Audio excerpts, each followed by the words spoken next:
Right, exhibit, Vizeodet, Projiter Mtila Shaya, Previa, Janela.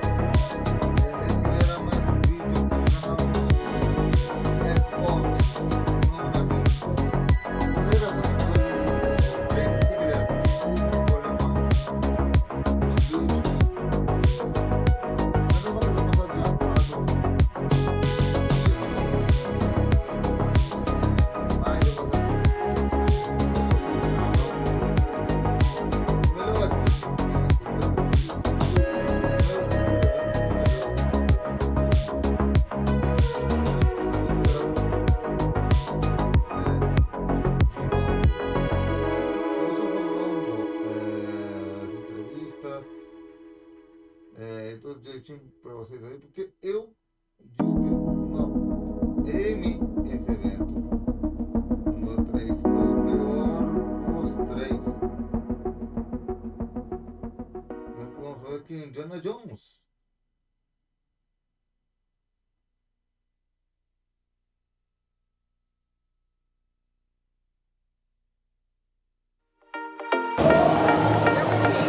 It's day 3 of our live coverage of Xbox Gamescom 2024, and there's so many games to talk about, Charlie, so let's dive in. Let's get stuck in. We have games on games on games on games, including Metaphor Refantasio, the newest game from the minds behind Persona 3, 4, and 5. We're going to catch up with the team crafting the game and some of the iconic voices who bring it to life. And then after that, we're going to be discovering what it takes to survive a plague of corrupting souls with Avowed, and then play as damned souls in 33 Immortals, which should be a great time. Sounds like a lovely time, but now it's time to throw it over to Bex with one of the most anticipated games of the year.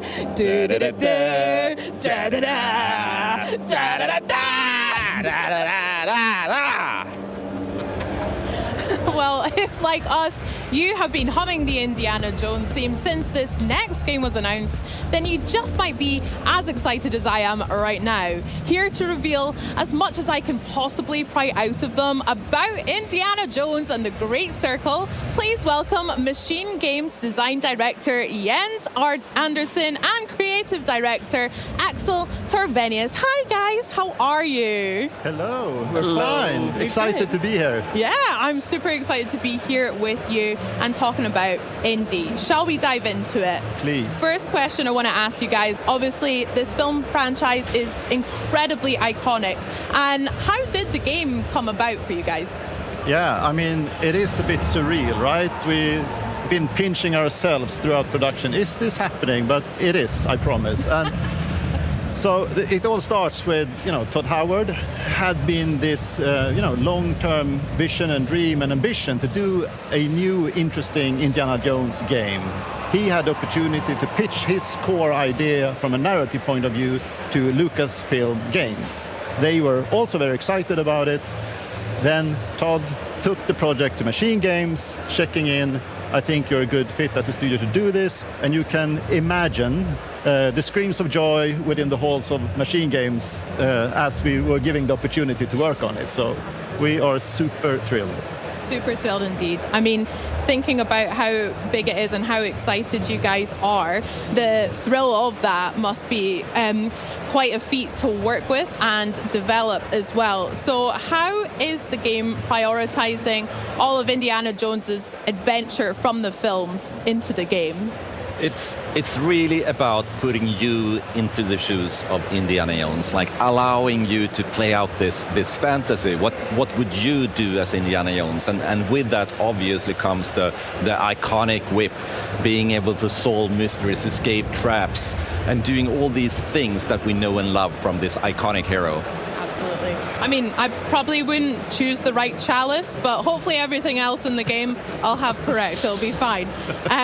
Speaking about the game then, let's talk about what the combat and maybe exploration will look like in Indiana Jones and the Great Circle. So it all comes back to the character, what could you do? So combat, compared to, we come from a background of working on Wolfenstein for a really long game, like big, double-wielding shotguns. This game is not that. This is much more adventure-focused game. So that means exploring more open-ended environments, having proper puzzles into the game that's challenging for the player to solve without you getting stuck, being able to scale the environment using your whip, but also, the combat. Like Indy is known for his knuckle-busting, brawler-style combat, so punching enemies in the face or even picking up a banjo and smashing them over the head. It's all about trying to recreate that really almost comedic matinee-style adventure. Absolutely. At the end of the day, he is an archaeologist, but not quite BJ, but he does a good job with what's around him. Can't wait to get into that. Speaking of utilizing the environment, can we talk about the puzzles that we'll see in Indiana Jones and the Great Circle as well? Absolutely. This is one of the kind of new type of features that we haven't done so much with before at Machine Games. So that was a really interesting challenge.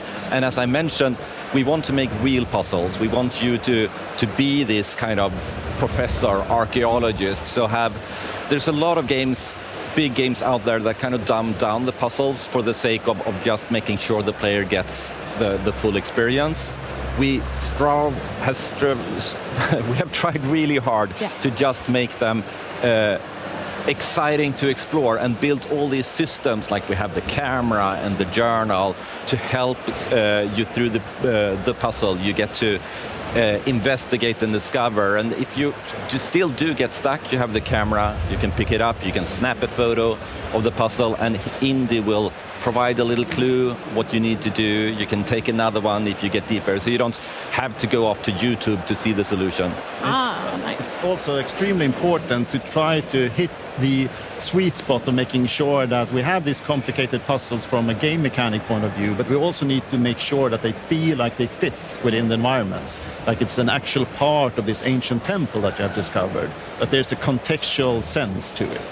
So there's many different components, but we feel that we are in a very, very good sweet spot at the moment where it sits. I believe in you too. I can't wait to see them. Speaking about ancient temples and things, obviously we see a whole bunch of iconic and interesting locations that Indy gets to travel to across the films too. Whereabouts in the game will us players get to explore and discover? Yeah, so we have just the base narrative and the core story is already, it makes sure that we put the player on a global adventure. We get to visit a lot of different locations. The reasoning behind some of these locations is a twofold reason. One is, of course, that it fits the narrative, the story that we want to tell. The other one is also to make sure that we introduce new, interesting, exciting environments throughout the full campaign. So you will get this dynamic pacing of, wow, a jungle, a desert, mountains, So we're really trying to make sure that balance and that contrast feels exciting and thrilling at all times. Yeah, that sounds great. I mean, a lot of us, I'm sure, me especially, I'm very excited to get my hands on that whip and take that out for a spin. Is there anything you want to share just now about whip wielding and how that can be used within the game too? It's such an important feature. Like it's iconic for the character. So from day one, it's been incredibly important to get right, and we've had super talented engineers and animators working really hard to get the feeling of it feeling right. Like there's a mix of simulation, physical simulation in there. There's a mix of animation that takes over that allows you to do all these things that we want to do. You can attach it to things in the environment, pull them, use it to scale walls. It's also a combat tool, so really being able to use primarily as an entry point to combat is a very good use of the whip. You can use it to disarm someone, so you can turn around and then use it to pull an enemy into what we call clinch, so you can punch them. It's a very versatile tool, and getting that to feel right has taken a lot of work. We have the audio part of it.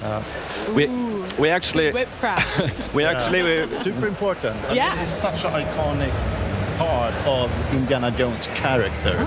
So the amount of work from broad spectrum within the team that's been working on it and working hard to make sure that it is where it is today, it's been not an easy task. We even brought in experts, like we went to visit the Swedish Bullwhip champion and our audio team went there and rigged mics and everything so we could get the sound just right and see how it's actually being used. Oh gosh, that must have been quite the day. I love that. Can't wait for that part personally. So let's talk about what it was like working with Lucasfilm. Obviously, absolutely synonymous with Indiana Jones and a lot of amazing IPs. What can fans expect in terms of authenticity in your game? A lot.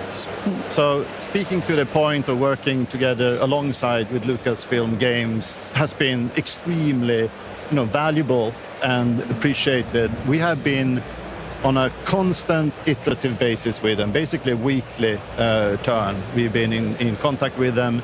They are the experts of the IP, they are the experts of the franchise. So seeking their guidance sometimes and making sure that we are on the right path has been invaluable and a really good experience. And speaking to what fans can expect, there are two sides to that. For people that are fans of the franchise and fans of Indiana Jones, this is absolutely your fix. This is your Indiana Jones fix, right? But when it comes to, and it's might sound weird, there are people out there that do not know who Indiana Jones is. We are capturing them also, because at the heart and at the core of Indiana Jones and the franchise is a fantastic world of deep narrative and a great adventure. So there is something for everyone in there. Amazing. I can't wait. That sounds so good. Well, guys, I would love to know if there are any parts of the film that you also emulate in the game, or if you could maybe share us a little bit of Easter eggs if you have any. Well, it wouldn't be a proper Easter egg if we spoiled it ahead of launch, so you have to play it for yourself. But as Axel said, there's a wealth of indie trivia and lots of really cool things to discover in the game. So if you know type thing. You will not be disappointed if you're into that. Amazing. Well, guys, thank you so much for chatting with me today. Finally, last question. When can we get our hands on Indiana Jones and the Great Circle? December 9th. Okay, Christmas wish list sorted then. Very good and very nice. Jens, Axel, thank you so much. Enjoy the rest of your Gamescom. It's been such a pleasure chatting all things indie. I shall don my hat now as well. I think that's only right. And remember, you can pre-order your copy of Indiana Jones and the Great Circle ready for December 9th. Excitement has been building for this next RPG since it was announced back in 2016. Now, this brainchild of some of the minds behind the Persona series is nearly ready to launch. Enjoy this look at Metaphor Re-Fantasio.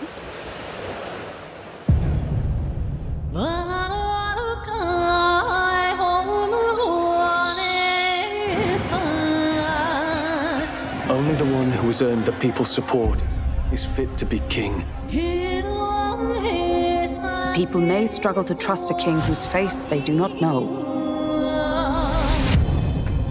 I want to protect this country and its people.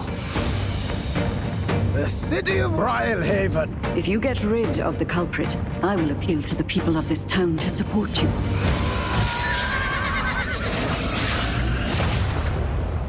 More public support, bigger face on the rock. Traveling from one nation to another, well, there's all sorts of life-threatening danger on the way.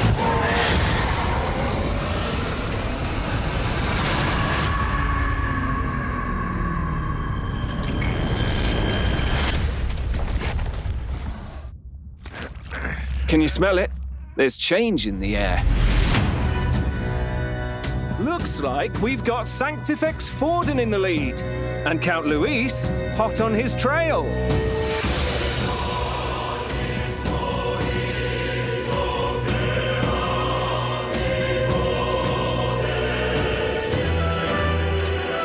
You dreamt of utopia. You saw the tribes united as one.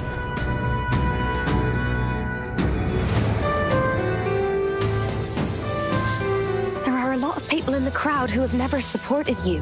How are you going to respond to them?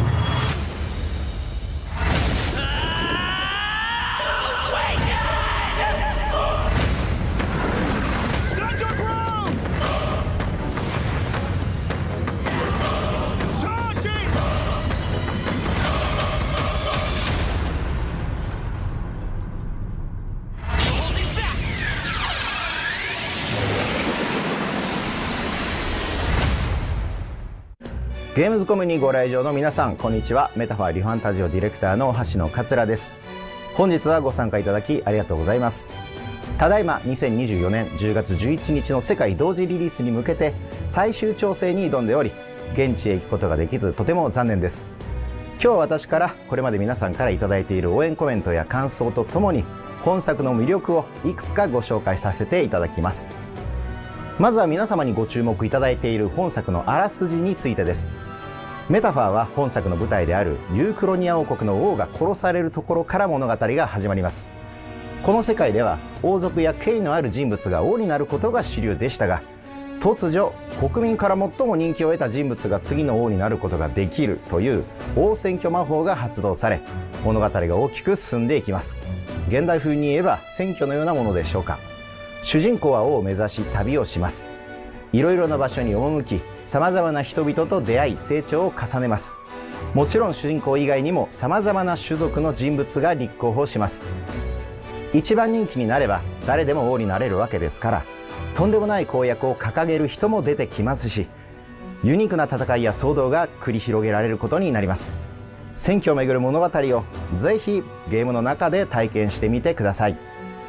次にユーザーの皆様からは、主人公が王を目指す道中で楽しめる旅体験への高い関心を寄せていただいています。今作はさまざまな経験や出会いが主人公の王の資質を成長させます。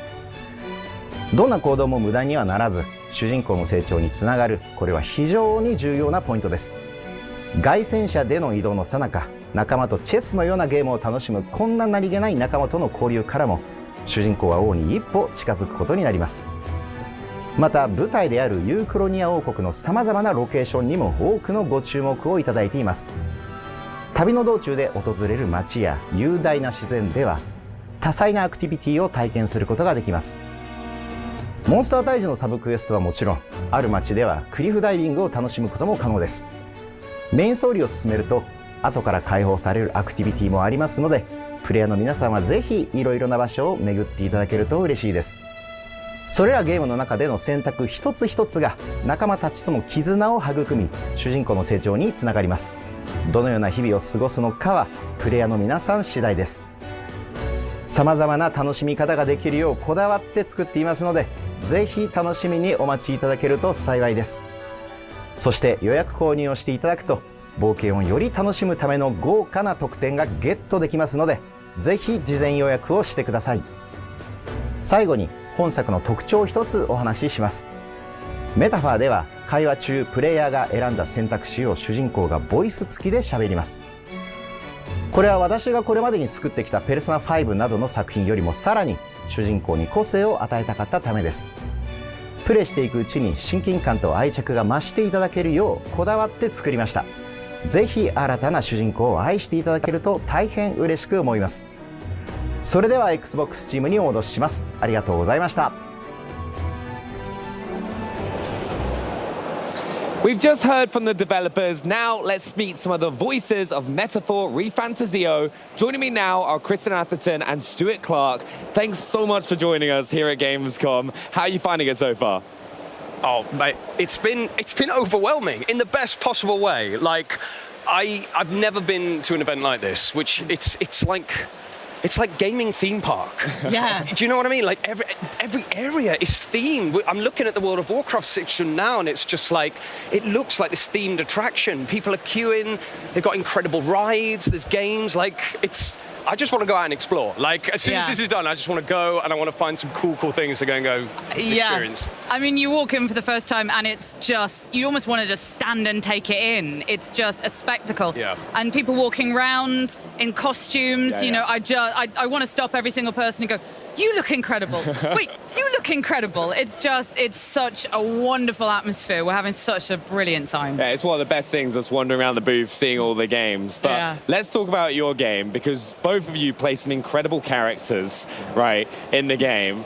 Stuart, do you want to start off with who you're playing and tell us about your character? I can totally start, yeah. Okay, so I play Leon Stroll, he is your first ally. He is your brother in arms, your ride or die, your main man, your special dude. I'm running out of ways to describe it, but he is like your first and foremost. Runs in very early. He is like a country noble who... Basically, he's a man of the people. He's got this idealized version of what a noble should be, how a noble should act, how they should interact with the world. And it's an idealism that isn't always matched by the world that he exists within. And he butts up against that a lot. And I think it's so refreshing for him to find the protagonist and for them to share this kind of forged in fire experience early on, where they find that their ideals align and their motivations align, and he is able to join him as that first ally. Like his mouth gets ahead of him sometimes. Yeah. He's forthright. He will if he doesn't like you, he'll tell you. And if there's a grudge, he's going to keep that grudge. But if you're on the right side of him, he is your best friend. It sounds like everyone needs a Stroll in their life. I think so. I think so. I agree. Kristen, what about your character? Well, if you need a Stroll, you certainly need a Hulkenberg. Iselin Hulkenberg is, she was a knight originally, and she was the bodyguard of the royal family, the prince, and she sort of carries this extraordinary sense of honor and of her duty to the royal family. And when we meet her, she has this enormous wound because she was not able to protect the royal family in their hour of need. And so when we meet her, you get a feeling of she needs to redeem herself. You know, she needs to prove that she is the great knight, the great warrior, and she has your back. She is front and center. You want Hulkenberg to be fighting your corner. She takes herself very, very seriously. She's maybe not the person you want to play a practical joke on, because she will not get it. However, you do want to go to a bar with her and eat some weird food, because she likes her weird food. Weird? What kind of weird food are we talking about? I mean, I don't want to drop any spoilers, but basically... Huge spoilers. Huge spoilers. Oh yeah. Hulkenberg's cuisine. Yeah. I don't want to ruin her maybe one joke of the entire game, but yeah, she will eat what pretty much no one else will eat. That is fair enough. It's pretty much me at Gamescom. I was just going there like, oh, what have we got? Like, going around the town. Yeah. But one of the hardest things I find with any prep for building these characters is, what are you given beforehand? Are you shown like images? Are you kind of given extra details so that when you're going to build this character, what's the approach for you? That's a good question. Yeah, it is a good question. Honestly, Benny, it can vary massively from project to project in terms of where you are in the recording process when the game's being developed. So it might be that you come in further along and there's so many assets. You can see full cutscenes, you're getting a full rendition of the world. Or it can go completely the other way, and you're basically performing to an Excel spreadsheet. And everything is having to be conjured by your brain. I think with this one, it was sort of an in-betweeny stage where when we started the project, there was very little. There was like nothing to go on. I remember Scott, the localization director, was sort of describing these things, describing humans, human monsters. And I was like, okay, yeah, right, I get it. Do you get that? Yeah, yes, Stu, yeah, I get it. I didn't really get it. But then the assets start coming in, and you start seeing these animatics, these cutscenes. There we go, there's one. And you start to see the scale. You start to understand, like, oh, wow, this is not what I pictured. These are not traditional monsters. This is not a traditional fantasy world. It's when the assets did start coming in, and especially when we started dubbing cutscenes and stuff like that, then I started to go, oh, this is different. This is like a different experience, fantasy-wise, to anything that I've done before. A lot of the monsters, they're almost like Hieronymus Bosch kind of, creations. They look sort of beautiful and terrifying at the same time. I don't know about you, when I auditioned for Hulkenberg, I was given, this is what she looks like, and a lot of kind of descriptive, kind of characteristics. And very quickly, I look at that and go, well, I look nothing like that. So you have to really imagine, you have to pretend every time you're in the booth. One of my directions was, you've got a six-pack on. Your armor is a six-pack. And, I'm a sweet little English rose, so stuff like that helps me massively. No, it must be a lot of fun, though, getting into those roles, because they're, as you said, such different characters to what you've done in the past. Yes, 100%, 100%. There are a couple of moments in the game that are huge battles, especially for a character like Hulkenberg, and I'm quite an extra performer. I like going big, and a lot of the directions that I kept being given was, Kristen, you're very good at fighting these battles. Things hurt less. Do less, do less, do less. There are a couple of moments, again, I don't want to spoil, big dramatic moments where I was screaming, and the performance directors are going, Kristen, less, less. It's always said, though, it's better to go less than be like, oh, more. Because 100%. That's what one of the things I've always seen is like, if you've got more, you can kind of take that step back and kind of get what you are after. Yeah, good point. I didn't get any do less direction. So what I'm hearing is that Stroll feels every attack, and he feels it a lot. But Hulkenberg can take it, and Stroll is like, oh gosh. Bad ass. Needs work. Also, with it being a voice recording and going and voice work, when you're going into that and you're kind of prepping to do the recordings, because even backstage we're doing little warm-ups in the morning with the whole Xbox team that are doing the hosting, doing red lorry, yellow lorry, green lorry, bite my burger, all this stupid stuff. Right, is there anything particularly you were doing to get yourself into the mindset before recording, or any prep? Okay, less of a vocal exercise, but I'll tell you what I did do throughout the recording process was that the studio was a little bit outside of London, so I always had a train journey to go. And I played through the entire of Xenoblade Chronicles 3 on my Switch, because it just got me in that kind of RPG mindset of listening to other voice actors, enjoying what they're doing, feeling inspired, and getting me in that zone. So that was kind of my prep, was more of a mental prep of just getting you into the world of fantasy, JRPG, that kind of thing. I found that actually really, really helped me. Yeah. No, I like to listen to computer game soundtracks when I'm on my way. It's very tempting. You're walking around, South London, and you hear this epic music in your ears, and you're like, I am a warrior. Yes, all of you should fear me. And actually, as soon as you take the music out, you're like, I am not fearsome or scary. But yeah. Honestly, it's been so much fun, just kind of seeing how you approach these characters in the world. And I can't wait to play the game myself as well. So thank you so much for both of you coming and joining us and finding about the process and hearing about your characters. And a big thank you, and I hope you enjoy the rest of Gamescom and get a chance to go around the booth as well. So remember as well, the epic story of Metaphor ReFantazio unfolds when the game launches October 11th. So check out the pre-order and get ready for the adventure. But coming up, the team from 33 Immortals stopped by to help us join the rebellion in this unique 33-player co-op. And later, we give you the ultimate booth experience with an Avowed demo only seen here at Gamescom. And remember, Avowed will be available on Game Pass day one. So get ready, and a great way to get ready is to take advantage of an offer from Xbox Game Pass. Get new games on day one like Call of Duty Black Ops 6 on October 25th.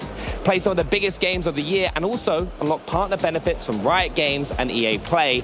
And if you're not already a Game Pass member, you can join right now and get your first month of PC Game Pass for $1 or €1. This offer won't last long, so act now. But also, now we turn to a nutty puzzle platformer that trades acorns for ammunition.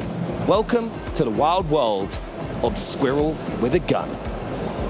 My name is Dan D'Entremont, game director for Squirrel with a Gun, the game where you play as the neighborhood's most obnoxious rodent, committing crimes and causing mayhem in pursuit of golden acorns. And I'm so excited to share a bit about what makes this nutty sandbox shooter and puzzle platformer so special. The core of Squirrel with a Gun is in its nutty sandbox gameplay.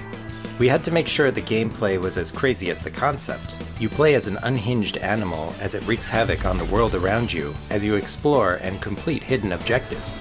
You can be a nice squirrel and ask for snacks and pose for photos. You might get some rewards for wholesome interactions, like helping a bride find her missing groom, shooting some hoops, going on a little water adventure, and heading to the skate park to show off some tricks. But you can also choose to be a nuisance, pestering the community, like running them over with your little RC car, giving someone a shave riding the drone, doing a showdown with Wild Will the cowboy. There are so many different ways you can interact with people in this game, and a lot of hidden side quests to complete with the NPCs in exchange for the highly desirable golden acorns. Regular acorns and the rare golden acorns are used as currency to unlock new weapons or other interactable items, like your RC car. This game also has a lot of clever puzzle platforming. Not only do you jump and climb around like a normal squirrel would, but because this squirrel is often equipped for combat, you can use a gun's recoil to boost its jumps.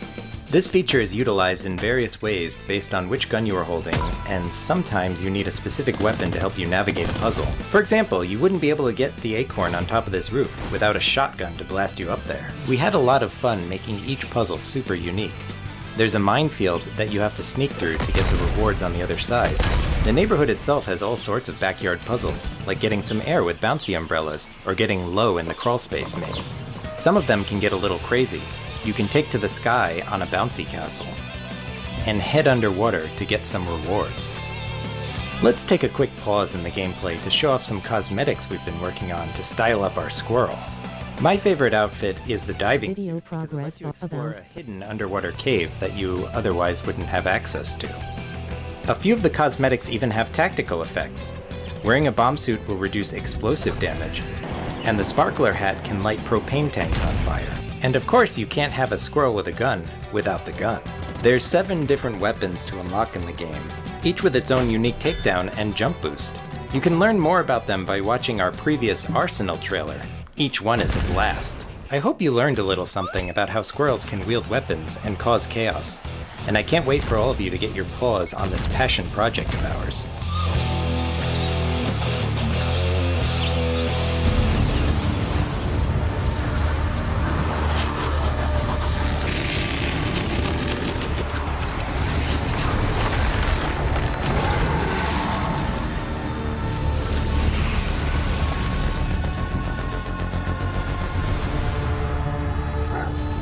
Bosses in Path of Exile 2 come about 2 major ways. You obviously have the more traditional approach where you create a narrative and you design a boss around that narrative. No noose this time. I'll remove your head myself!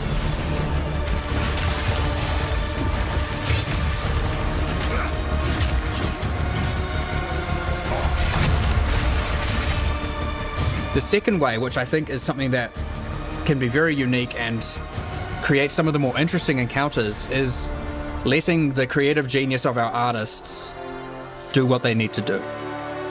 They can come up with something completely abstract, and this is how you get some of the most awesome things, because all of a sudden it can be something with 100 tentacles, or 9 limbs, or no limbs, or 1,000 teeth, or none, and obviously things that aren't even in my imagination.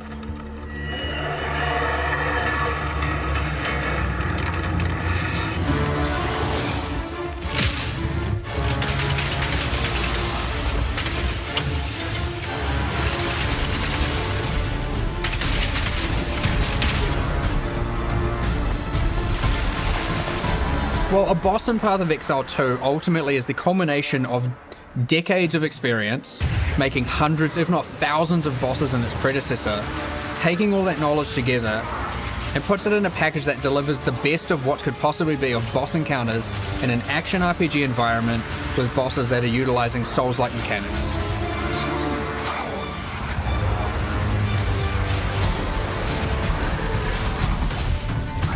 Despite the fact there's over 100 bosses, and more to come, a lot more to come, every single boss fight is completely unique, hand animated from scratch. It is designed from scratch, it is balanced from scratch, and it doesn't reuse a single asset in our library or anything like that.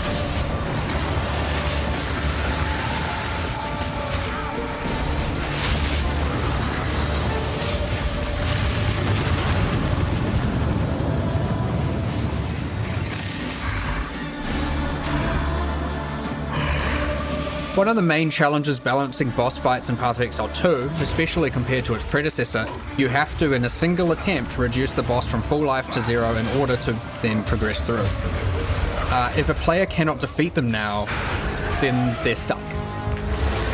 It is very, very important to us that Path of Exile bosses, mechanics, especially around telegraphing, feels fair to the user, as opposed to them being cheated out of something when they happen to die. We want to make sure that hitboxes are accurate, and of course, when something hits you, it feels like it hits you. It ultimately makes it feel that much more satisfying when you kill it, and you feel that much more pride when you are able to overcome something difficult, knowing that the game hasn't robbed you of this thing.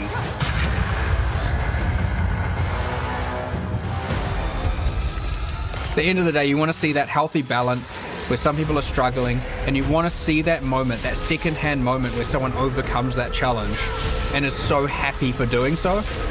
And so I'm looking forward to that.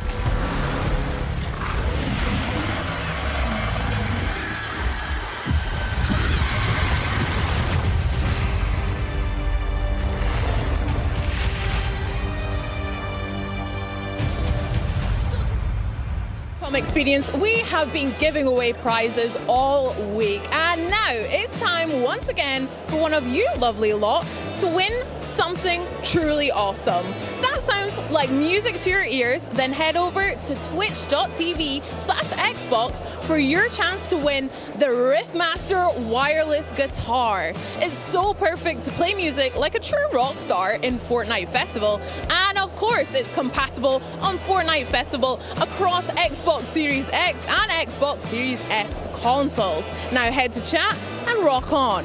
Okay, now it's time to catch up with the minds behind Wuchang Fallen Feathers and take a look at a never-before-seen piece about the inspiration behind this epic title. 大家好，我是林哲科技的创始人之一，也是明末冤虚之语的制作人夏世元。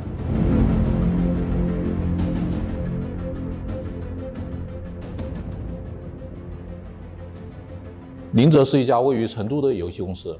成都有非常丰富的历史底蕴和传统文化，这里有神秘的三星堆，有脍炙人口的三国故事，也有大量的历史建筑和文物。我们在这片土地上生活和工作。作为游戏从业者，我们很希望能够把这些独特的东西带给大家。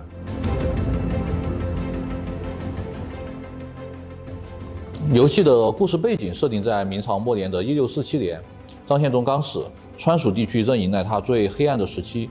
由于战乱和羽化病的出现，这个地区就变得非常的险恶。我们为羽化病撰写了属于它自己的架空历史，从蜀王杜宇时代起，经历了汉唐、宋末以至明末。每逢战乱的时候，羽化病就会出现。我们把这些信息分散到了游戏的只言片语当中，以及游戏的场景叙事当中，力求拉近这个架空世界和玩家之间的距离。而无常作为主角，他需要在这些传说中寻找复活妹妹的线索，而在这个过程当中，玩家和主角都会逐渐去接近整个事情的真相。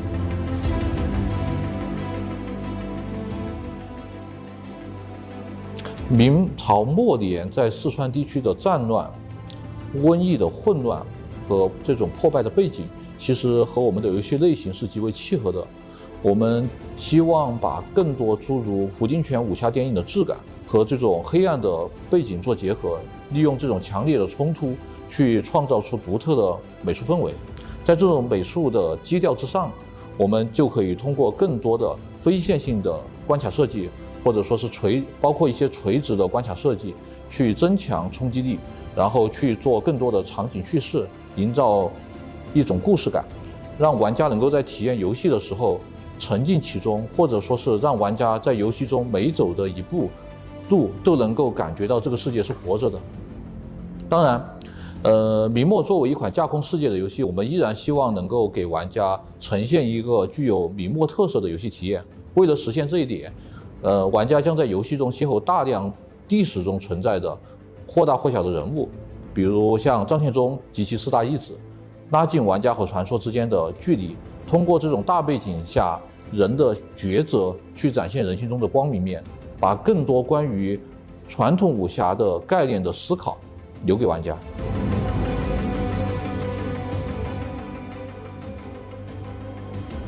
游戏开始的时候，其实给玩家提供了一个容错率非常高的区域，允许玩家慢慢的熟悉游戏当中的一些独特的机制。玩家会跟随无常的视角，发现自己回到了阔别已久的故乡。玩家需要帮助无常去寻找失去的记忆，与游戏中遇到的各种各样的角色进行对话互动。但是在前期，玩家可能不会意识到前期的每一个抉择其实都是非常关键的。游戏前期其实为接下来的旅程制造了大量的悬念和铺垫，我们相信这会勾起玩家的好奇心。随着游戏剧情的深入，特别是到了游戏的后期，玩家会产生一种恍然大悟的感觉。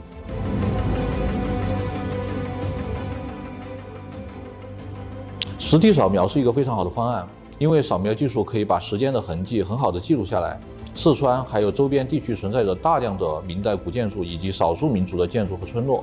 我们为了去把属于那个时代的特征带给大家，大量使用了像激光扫描仪、相机、无人机等各种各样的设备，去获取物体表面复杂的几何信息，从而生成这些复杂的模型，让它们能够进到游戏当中。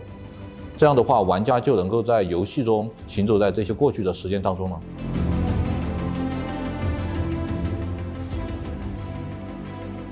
战斗方面，我们为了做出一些自己的东西，从电影和传统武术中吸取了大量的灵感，设计了很多武器和流派机制，让游戏的核心战斗在不偏离本味的基础之上，能够更加的具有动作性和策略性。比如我们的双刀就借鉴了武侠电影，双刀的部分招式在和对方拼刀的过程当中，能够偏斜对方大部分的伤害，并且造成伤害。但是如果这个时候玩家的体质太弱，那么则无法续航。所以说这个时候一般会选择一些 T 技作为组合，去弥补核心机制的不足，进而这种不同的搭配就会造成玩家各种各样的 build。我个人其实比较关注玩家在战斗中和怪物的交互和反馈机制，所以说在战斗系统的核心设计方面，我们强化了战斗方式的多样性和策略性，针对不同的招式，应该说是针对不同的怪物的招式设计了更多的解法，力求丰富玩家的战斗体验。武术指导在参与项目的过程中，会根据游戏的动作去进行包装，然后最终确保效果是符合预期的。我们的动画师将根据武术指导的设计再进行2次调整和制作，这样最终游戏的动作就可以在游戏性和观赏性中间取得一个比较好的平衡。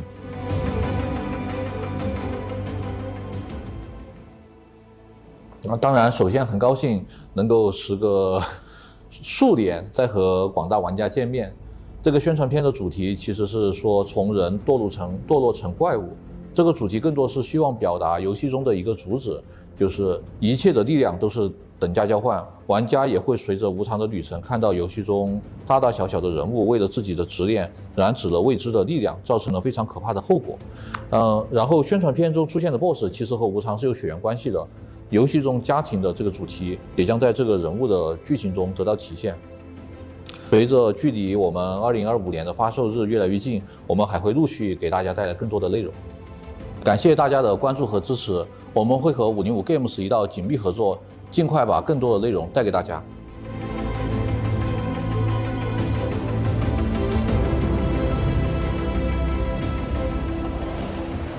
It was one of our favorite titles when it was announced last year, and now it continues to make headlines in the run-up to release. Here with what fans can expect from 33 Immortals, we have Thunder Lotus producer Nicolas Godin. Bienvenue à la Gamescom. Ah, Ça va? merci, ça va très bien. Thank you very much. Gamescom is awesome. Your booth is awesome.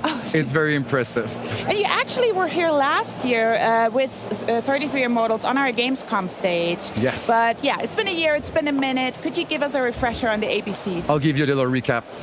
So 33 Models is a co-op action roguelike game where you join the fight with 33 players with you, and then the goal is to fight masses of monsters and epic bosses, and all that in a raid, pick up and raid. It's how we call it, the pick up and raid vibe, where we want to give this raid accessible take for players, low key, low effort. You just join in and you fight all together.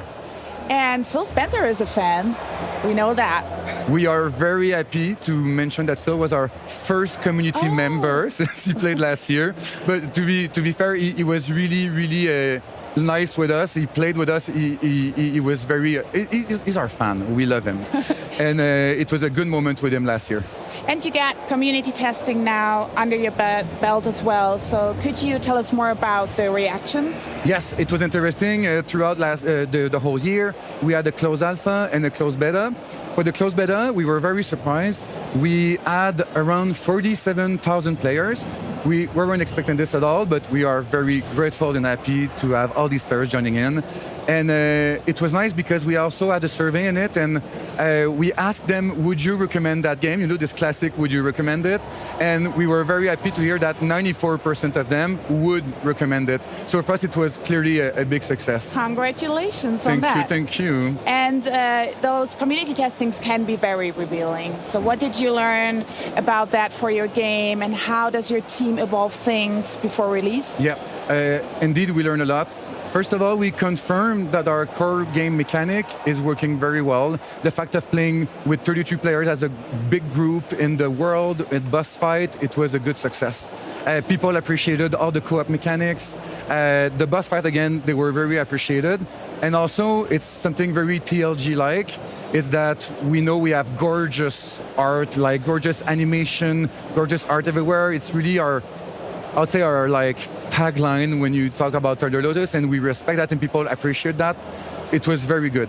On the other end, we also had tons of feedback, and that was good because we needed feedback, obviously. And we know that we have to still work on the combat. The combat is such a big thing in our game. We want to make it more snappy. We're also going to work on some like tutorials at the beginning to make it more clear for players. We want to work also again on some communication features we have in game. We'll pimp them up to make sure that people have all the tools to communicate with each other very easily. And the last of it is also all about the difficulty. We want to make sure that every player will be able to jump in and enjoy the game with the right difficulty level. Right now, it was a bit too difficult. So yes, and especially raids can be very difficult. Video progress bar 1 hour, 30 minutes, 8 seconds of 2 hours, 56. On that in the game? But you said it exactly, like raids in games, people will have the conception that you really have to dedicate yourself. You have to take time, you have to grind and like make your character more powerful, have a group that will show up at the same time. We want to take another like vibe at this. We want to make sure that people can just open the console, go in our Darkwoods hub, equip a weapon, equip beautiful capes and ornaments, because that's important. And then like just jump in, and the second you're in the world, you are with 32 other players and you play together. This is really our take on the pick up and raid, and we wanted to make sure that the game will be easy to access, but yet still be challenging. And this is our biggest challenge, I would say, because it's easy to make just a game that is very easy, but it still has to be fun, challenging to the player. So this is really our focus in the past few months, where we want to make sure that our game will be perfectly balanced for this, yet very accessible. I love that. Accessibility is so important. But I remember you talked about the tutorials. Did anybody beat the tutorials, actually? Funny moment. So we know that at tutorials, we have this kind of torture chamber where you have to die. We want you to die to just stop this and go to the yeah, it's like you can keep going. But someone was able to just survive the whole thing. And it was very impressive to see this. Some people are very dedicated, and props to these players because we love them a lot. But he did manage to die at some point, I guess, otherwise he wouldn't keep going in the game, but that's it. We have very dedicated players for this, and he made it. I love that story. So he made the impossible possible. Every player will always show us that everything is possible. But you also got something new coming up, a new realm. Can you tell us more about that? Yes, exact. So in the beta, in the closed beta, we introduced a new world, which is about Purgatorio. So right now, just as a little reminder, when you join the game, you start in Inferno. This is where you'll play with 32 players.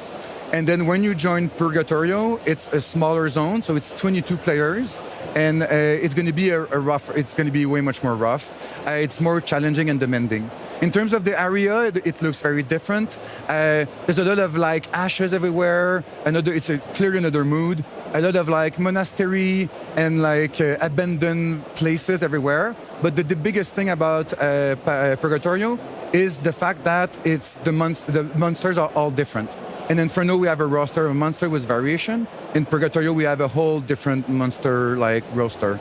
And what's cool with them is that we introduce more co-op mechanic between them. So we have monsters that are able to eat each other. So they can be a pain sometimes in some fights. They have some that can slow players down. They have some that can make other monsters invulnerable for a short time.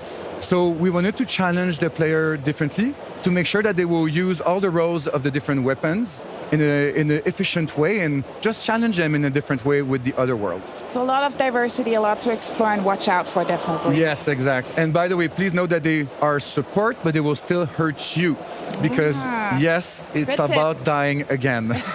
I see what the whole thing is about your game. We're very sorry. We talked about the beta moments ago. Will some of those insiders see evolution in the game? Yes, and what's nice is that when you play a zone, you have access to a big boss fight at the end. Inferno was a Lucifer boss fight, which was very exciting. And for Purgatorio, we go with an Adam and Eve fight in the Garden of Eden. We weren't sure to push it out, but the goal was to have feedback on the gameplay. So when we put it out, it was very rough. It was all pink and placeholder with rough animations, and it was very fine with us because we wanted feedback on gameplay, which we did. And then right now we are working a lot to make sure that all the official assets for Adam and Eve will be completely done, and we'll have tons of more info about the fight soon. But they're gonna look great. Animation will be done, VFX will be done. It's gonna be pretty nice. I can really feel that your heart is beating for the community and the feedback. So if anybody else wants to join, how do we keep up with 33 Immortals? Well, the team is very dedicated, so I just want to say a big props, camera. Yes, please. Team, we love you. We are at Thunder Lotus. The team is 20 people, and other people at the office always help with us. And really props to you, and props to all the players that help us with these different phases. We love you. Keep coming back. And if you want to keep contact with us and the game, first of all, join 33immortals.com. Follow us to have news on newsletter and the different phases that will come in. And also, we also started Xbox Insider playtest on this weekend. It's going to start right now. So for those who are on the Insider ring, please join the fight and have fun with us. Well, hopefully you can enjoy some more of Gamescom. Thank you so much for coming, Nicolas. Thank you very much. Au revoir. Au revoir. Merci. Dankeschön. De rien. Sign up at 33immortals.com to keep an eye out for 33 Immortals coming to Xbox Game Pass day and date. Coming up, we found out the latest from the Space Marine series. Then we've got 2 gameplay presentations you just gotta see. But first, it's the prequel to the fan-favorite real-time tactics series Commandos. Welcome back, everybody, to the Xbox booth. Over 50 titles and experiences means this booth is huge. Yeah, so huge that we had to do a part 2 of our tour. So why don't you show everybody Towerborn, and I'll go find out what else is on the booth. Come on, join me. This is Towerborn, a 4-player co-op game you can enjoy here at the booth. So make sure to bring some friends with you, because there are gonna be some amazing boss battles as well. Make sure to check this out. By the way, where's Henry at? Over here, our fans get to experience Microsoft Flight Simulator like a proper pilot. We've got the yoke, we've got the rudder set up. From personal experience, this is definitely the way to play it. And we also brought along World Update 18 and a brand new plane for them to check out. Looks sick. No Xbox Gamescom without Forza Horizon. And we got a new Day 1 announcement with Hide and Seek. Fans at the booth can already play this new mode. And they can also check the latest Nike collab. Fans at home can play the latest mode on September 10th. Over here is the perfect opportunity for fans of Fallout 76 or that recent TV show to grab a great snap in front of this iconic vault door. But follow me inside because I've got something to show you. Now, the Skyline Valley update's been available for a little bit of time, but here at Gamescom is their first chance to playtest the upcoming update, Milepost Zero. Welcome to the Here to Help Accessibility Desk. We are dedicated to have you all play. Whether on our broadcast or around the booth, we have multi-language interpreters.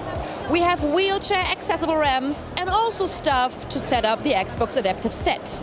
We have the World of Warcraft booth with a great VR wheelchair experience, so make sure to check this out. We have great audio descriptive tours as well. We also show you the new joysticks, and make sure to check out and maybe customize your own thumbsticks. Over here we've got the Avowed Theatre experience, which is really cool because our fans get a VIP walkthrough of some never before seen gameplay. Right after that they can also cast some spells and whatever they're doing. Are you ready for the pirate party experience? Then check out the Sea of Thieves booth here at Gamescom. We have a chicken present. You can win some loot.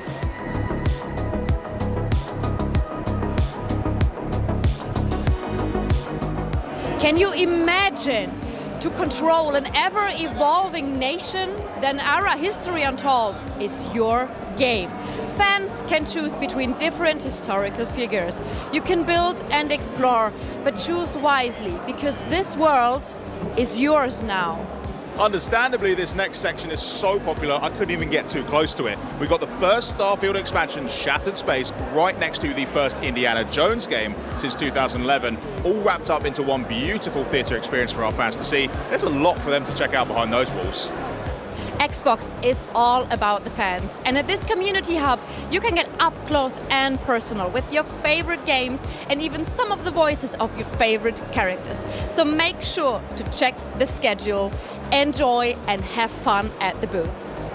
And no Gamescom would be complete without some swag, and our gear shop has got everything you could ever want across so many of our different franchises. We've got stuff for Fallout, Diablo, World of Warcraft, Call of Duty.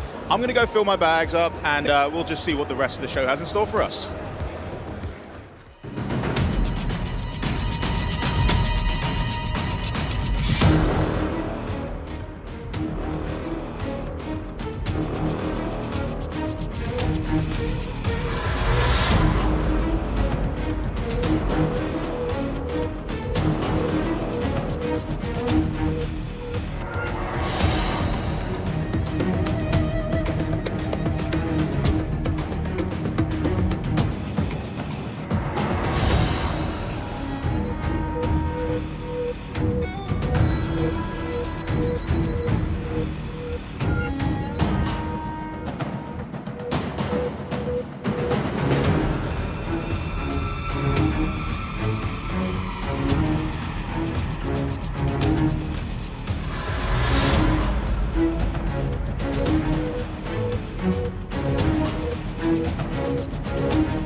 And that was Commando's origin. Pretty good, didn't it? Sick. Now, to Warhammer 40k Space Marine. Henry, did you know it was released back in 2011? Now, 13 years later, Space Marine 2 is nearly ready to make landfall. Here with more, please welcome Saber Interactive's Chief Creative Officer, it's Tim Willits. How you doing, Tim? Thank you for having me. Well, are you having a good Gamescom so far? This has been a great Gamescom, and the reception on the game has been great. Amazing, wonderful. We got some questions for you. You got the first one, didn't you, love? Yeah, I'd like to know, because this is a follow-up to the game that released back then, and knowing that there's quite a following to the Space Marine universe. I mean, the game itself, that the IP that the franchise is based on, has been ongoing for many years. Yeah. What's it like working with a team like Games Workshop to bring something like that to life? Nice. Yes, it's been a great honor for us to work with Games Workshop and to also work on the in the Warhammer 40,000 universe. You know, this universe was created 45 years ago, and the influence that it has had. Video progress bar 1 hour, 43 minutes, 25 about.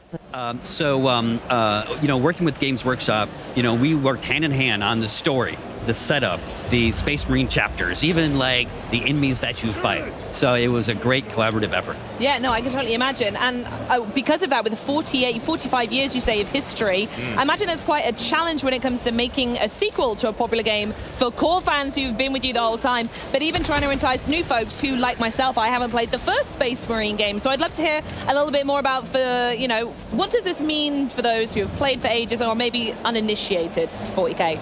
Yes, that's a great question. It was definitely a challenge to create a game that both respected the franchise, respected the fans, but also was approachable enough for people to play it. Now, I know you said you haven't played Space Marine 1. Please don't hurt me, Tim. I'll get round to it. That is totally fine. Yes.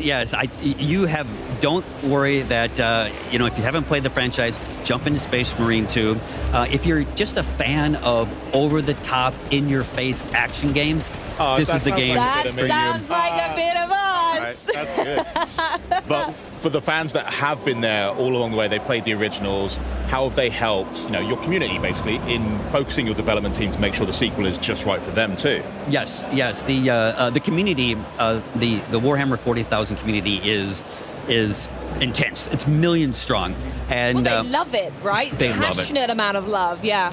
Yes, and so working with Games Workshop, they have their community team, they have their expert writers, and we have talked to the community. We made sure that we are delivering the game and the experience that really is true to the franchise, and to really make you a true Space Marine, to that power fantasy of being the most badass soldier in the universe. I mean, have you seen the sort of stuff they're up against? It's crazy, right? I was going to say, looking at it, that was going to be my next question actually, is how is this love and this influence reflected in the action and the pace of the game that we're looking at here? Because this looks, well, you said it's quite intense. It looks really full on. Yeah. Yes. The key to Space Marine 2 is both the complex melee system and the range combat.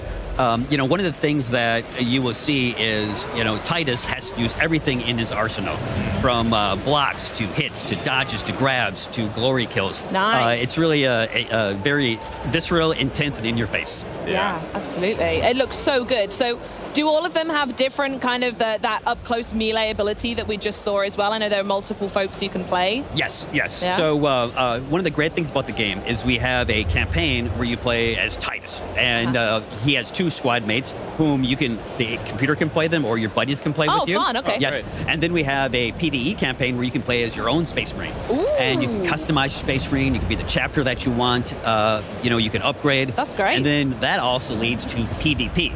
So you can go head-to-head with other humans playing as Space Marines. Oh, that sounds good. Absolutely. That's a bit of us. I like that. And here's the range stuff that we're seeing here now, yeah. This is the thing, like, the action is very intense, and at times the number of enemies can get quite overwhelming as well. It's not just about the fact that you're dealing with someone far away, maybe someone up close, because I can deal with one dude. Yeah. I'm fine with that. He's fine with that. Tell me about the sort of technology you've had to develop to allow for there to be so much going on screen at once. Yes, so the key critical component of this experience. That was sick. Yes, that is an kidding awesome me? glory We kill. just need to quickly go, nice job, Tim. Like that, Tim. Yes. So the Swarm engine. The Swarm engine was developed by Saber Interactive in World War Z, and that has been developed, and now we're in Swarm Engine 2, where we can bring, massive amounts of Tyranids, never seen before, and they just come at you and they break apart, and every one of those Tyranids, based on our new AI director, starts thinking, and they're thinking about killing you, and it is an over-the-top war, like epic. Never seen before, epic war, where you are the main fighter. And is this just going around in the skybox? Because I don't know about you, Henry, but the idea of loads of Tyranids flying at me sounds kind of fun. Is it something that you can see from a distance, or are they coming at you? Yeah, they're much scarier. They're just Tyranids. Yes, especially when they're hundreds and hundreds. Well, yeah, that's true. Yes. Yeah. But they come at you with everything, and you need to use every weapon in your arsenal. Every move that you practice to stay alive. You can see here where the Tyranids are moving into the battlefield, and they're just on their way. Off. It's nuts. And as they approach, they immediately break out into individual units that have their own AI. I was going to say, how does that work with the swarm? Are they all on a set path, or as soon as they land, is it just the fastest route they can get to you and start messing you up? So our new advanced AI director coordinates the battle.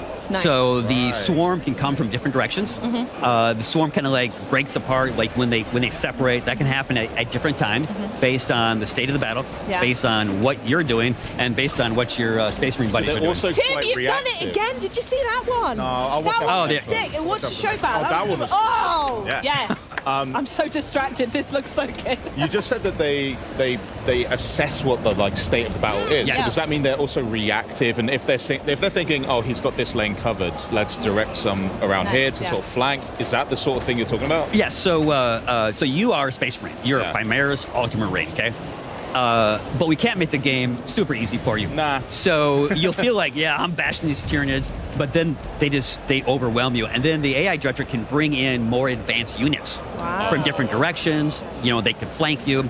So the ultimate goal is to feel like you're not going to survive, to feel like this is you're going to lose, but you make it and you win, and it's a great feeling. It's like at every opportunity you're just about to close the gap, feel like you're getting ahead, and then you guys are just like Sebulba, just chucking a wrench in my engine. Oh, I'm falling back again, and it's all over. Got to work from scratch again. Yes. Crazy. Yes, it's very Good intense. reference, Henry. Oh, thanks. Yeah. Very on brand for you. I like it. Yeah, that gameplay we were just looking at, by the way, the sheer size of it. Yeah, here we go. Look at this. I mean, we can see a little bit of the swarm here. Maybe. Yeah, that's a flying. They're flying Tyranids. In this particular battle, they're attacking these huge kind of radio towers, and you just destroy them as you try to survive, because they start landing. Different units start landing on the same platform that you're on. And as you can see, there's lots of ways that you can go about killing bad guys. Yeah, not for you, mate. So it's not just mindless violence. There is also quite a lot of objectives, mechanics to be following as well. Strategy, Yes. So if you played the first one, and I know you haven't, that's okay. I've got some homework to do. I understand. This is our melee system is much more advanced. It's much deeper, and our range combat system is also much more advanced. So I like to call it the dance of death, where you have your melee, your blocks, your reactions, your critical hits, and then you can also pull up your ranged weapons, take out enemies from a distance, and you really need to learn how to use the tools in your arsenal of death to win the battle. And it's not just the people right in front of you. I know we're taking things off the chain here, the Tyranids, but the chain's integrity in the top right corner. So I'm clearly guessing that if you let that get to zero... Yes. Mission over for you. Right. Yeah. Yes, definitely. Absolutely. Were there any other technical developments that really plussed up Space Marine 2, by the way? This is our own technology. Nice. And when you build the technology for a game, you can make it awesome. We talked about the Swarm. We talked about the AI director. It's crossplay. No. Yes. I love that. So you can beat up your buddies. I will. You're first, by the way. Yeah, I can tell. Yes, and then you can play solo, you can play PvE, and there's a full-fledged PvP mode as well. So it's a very dense game. It's as dense as a Space Marine. Oh, I love it. So give us some more juicy information. When can we actually get our hands on it? So Space Marine 2 comes out September 9th. If you pre-order it now, you can play it early. Yes, It's right around the corner. Wow. We're testing the servers, making sure that the infrastructure can survive the Tyranid horde that's coming. We feel good. The reactions to the gamers here playing it, it's great. We're excited and we want to get it out the door. Amazing. Thank you, Tim. It sounds like you're super busy. We'll let you get back to work on getting on the horde. Thanks Yes. for stopping by. Running out of time, Tim. Crack on, bud. Yeah, we're looking forward to it, though. I'm definitely playing. Yeah, for 100%. sure. Well, coming up, though, our friends at Xbox Game Studios show us how nations are made in Ara History Untold. And then we're going to catch up with the team from Obsidian Entertainment to give you guys, an exclusive gameplay presentation direct from the Avowed Theatre here at Gamescom. But first up, it's what First Descendant fans have been looking forward to all year long. It's Invasion's right around the corner, and we also got a look at what you can expect. And we also just learned, by the way, Charlie, that the newest Descendant, Haley's character trailer, will be revealed before the update goes live August 29th. So stay tuned for that. But in the meantime, have a look at this. Turn the ship around. We'll put it back. We managed to fend off our enemy's large-scale attack, but the war is far from over. The Colossus still threatens us, and our enemies are plotting new strategies. Can Ingress ever find true peace?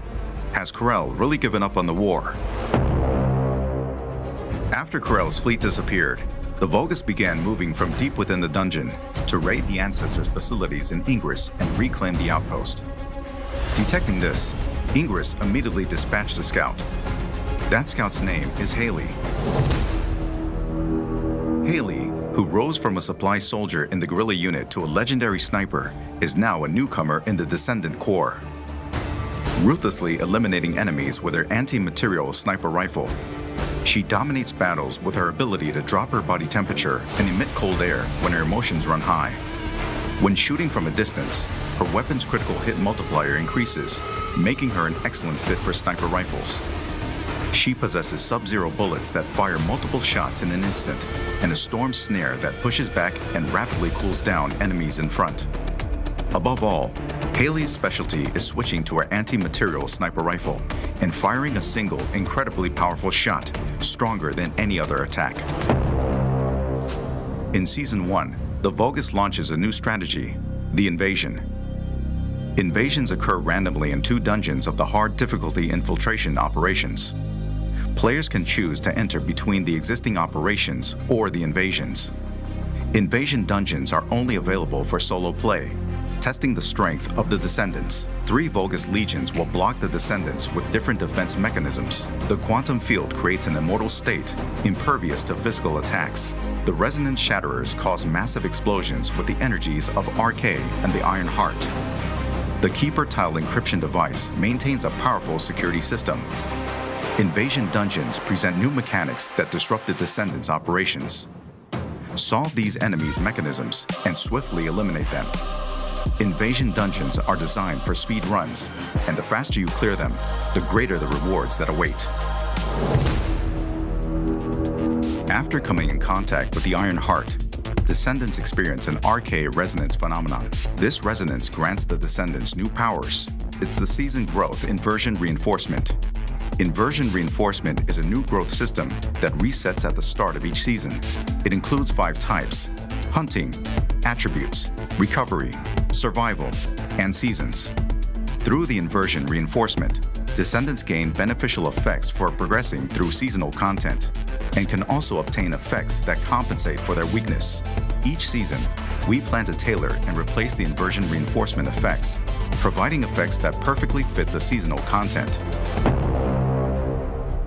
In addition to a new Descendant, a new Ultimate Descendant will be introduced in Season 1. Ultimate Freyna, who has evolved RK's toxicity into a more powerful weapon, will make her debut. In Season 1, you can discover Freyna's exclusive story and uncover the tale behind the name of her skill, Room Zero Trauma.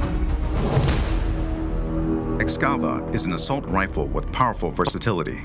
It can be obtained through the Battle Pass and is also available as a free reward. Excava charges voltage when attacking enemies. and has a unique effect of firing the charged voltage as an energy grenade. It is a versatile weapon that combines the inherent versatility of an assault rifle with a powerful shot. Frost Watcher is a scout rifle that can be farmed through the Season 1 content. When hitting enemies from long range, it reduces chill resistance and enhances the damage of one's chill skills, making it a perfect fit for Viessa and Haley.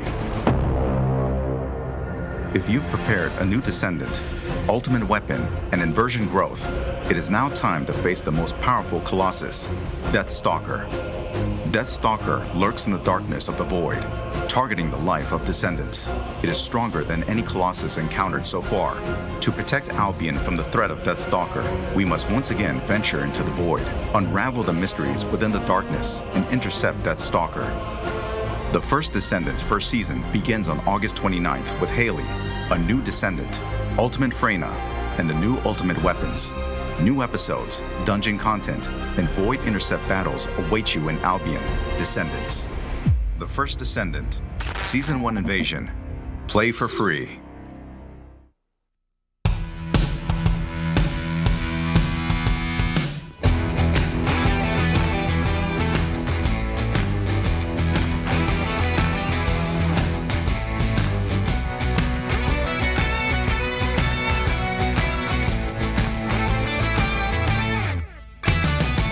Hi, I'm Carrie Patel here at the Avowed booth at Gamescom. We're so excited to introduce you to the Dawn Treader quest and dungeon. And in just a moment, you'll get a walkthrough from senior narrative designer Kate Dollarhide, who's also the writer for this quest, and our community support manager, Chris Stanek. Don't forget to wishlist Avowed on Xbox and Steam, and look out for our release on February 18th. Thank you for joining us, and welcome to the world of Aora. Hi, I'm Kate Dollarhide. I'm a narrative designer at Obsidian Entertainment. Hi, I'm Chris Stanek, the community support manager here at Obsidian Entertainment. We're so excited to show you Avowed. I'm going to be walking us through the dungeon. I'm going to be playing the game. So let's get into it. Let's jump in. All right, so the Envoy finds themselves in a dungeon in the first region of the game called Dawnshore. They're searching for an Adherent expedition team that's gone missing. The expedition team was here looking for a holy relic that is supposedly in the keeping of the Oracle of Aethys, a man named Sargemus. And the expedition team hasn't shown up for the last few days, so let's check in with Sargemus and see if he knows what happened to them. I'm sure he knew something. Maybe. Maybe. It has been too long. I had feared I was the last of us, but you... Oh, the very sight of you is a balm for the soul. I am the Oracle Sargemus, servant of the once shining god, he whose light has lately dimmed. What brings you to this sacred space? So you can see at the top here we have an Arcane Scholar background check. That was selected at character creation. When you play the game, you'll have an option of 5 background checks to choose from. We chose Arcane Scholar because we're playing a wizard and it just felt right. But let's check the lore, tooltips, and conversation review feature. All right. Chris, if you wouldn't mind. Of course. Thank you. All right, so on the left here we have the conversation history feature. This is going to allow us to scroll back through conversations we've already been through and just, check on anything we might have missed that we wanted to confirm. And you'll notice here that the words Once Shining God have been highlighted. This is our lore tooltip feature. Once Shining God is a reference to the god Aethys, the god of redemption, light, rebirth. He's also Sargemus' god. So here on the left side of the screen, we have a short paragraph about who Aethys is, his context, and a menu where you can select different lore tooltips. So these tooltips are helpful for us to, deliver lore from the world of Aora to players who are new to the setting or who are returning after a long time away, and just get everyone up to speed without bogging down the dialogue with a lot of exposition. So these are super helpful for us and hopefully for you. Let's back out of that. All right, I'm looking for an expedition of my countrymen. Did they pass this way? An expedition? I'm afraid I don't understand. An expedition? Treasure maps, matching outfits, campfire songs, the works. I am familiar with the concept. tomb raiding and the like. What troubles me is why they would come here. These ruins are not so different from the many others on this island, except that they are a good deal more treacherous. And this representation of Aethys we stand before, it is the work of my own hands. They could not hope to move it. Do you know what their purpose is here? Let's select option 2. They were searching for a relic you're rumored to keep here. Ah, the splinter of Aethys. I suppose it was too much to hope they were here to examine these exquisite ruins. Truly, it is their loss. Where do you keep the relic? I might find them there. It rests in a shrine deep within this temple complex, beyond the reach of looters, visitors, or indeed, myself. The path to the relic has fallen to ruin. Some sections are flooded, and others are infested with all manner of creatures. Although, perhaps you might assist me with that. If you're about to ask us to tidy up, think again. My place is a much bigger mess. Oh, no. I had something far grander in mind. You see, this construction beside us is no mere statue, but a reliquary I have built to house the splinter of Aethys in its appropriate grandeur. It is nearly complete, and ready for the splinter to be interred. But I can no longer reach the relic on my own. Return it to me, and who knows, perhaps you will meet your expedition along the way. All right, I'll be back before you can say 10 praise Aethyses. I am most grateful.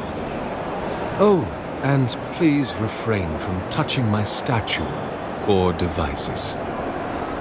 May light illuminate your path, cousin. All right, so Sargemus had quite a lot to say there, but essentially, he was saying that he didn't see the expedition team that we're looking for, but if they're looking for the relic, that might be where they are. And it just so happens that he also needs this relic to complete his statue here. His beautiful statue. He worked really, really hard on it. He has. He's put a lot of stuff on that. It's like when my son makes things out of popsicles. It is giving Lego. So, you made me lose my train of thought. You're demonic. So, looks like our quest marker is pointing us to an area down below us, but I see that Chris wants to explore a little bit, so let's look at these breakable boards. It's got a sword symbol there. Can we get the sword out? Yeah. Leave those be. They protect my devices. Oh, I don't think he liked that. Yeah, he'll be fine.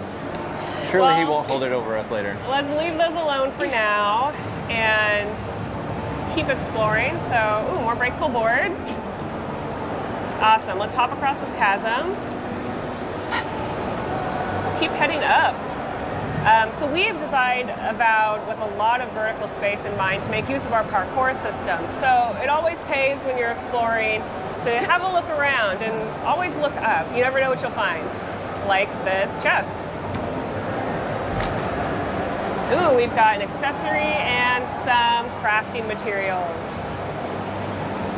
Let's open up the inventory screen, take a look at that. So that's going to be Night Mistress's favor. This is going to give us additional essence for standing next to our companions. Essence is what spellcasters cast their spells from. It's our... I can't remember what the word is now. It's our resource. It's our spell resource. Yes, it's our spellcasting resource, of course. So Night Mistress's favor is going to allow us to cast more spells for longer by generating additional essence when we stand next to our friend Kai. So let's look at the character screen. All right, so we have attribute points on the left and our character sheet on the right. You will have seen the attribute points come up in conversation.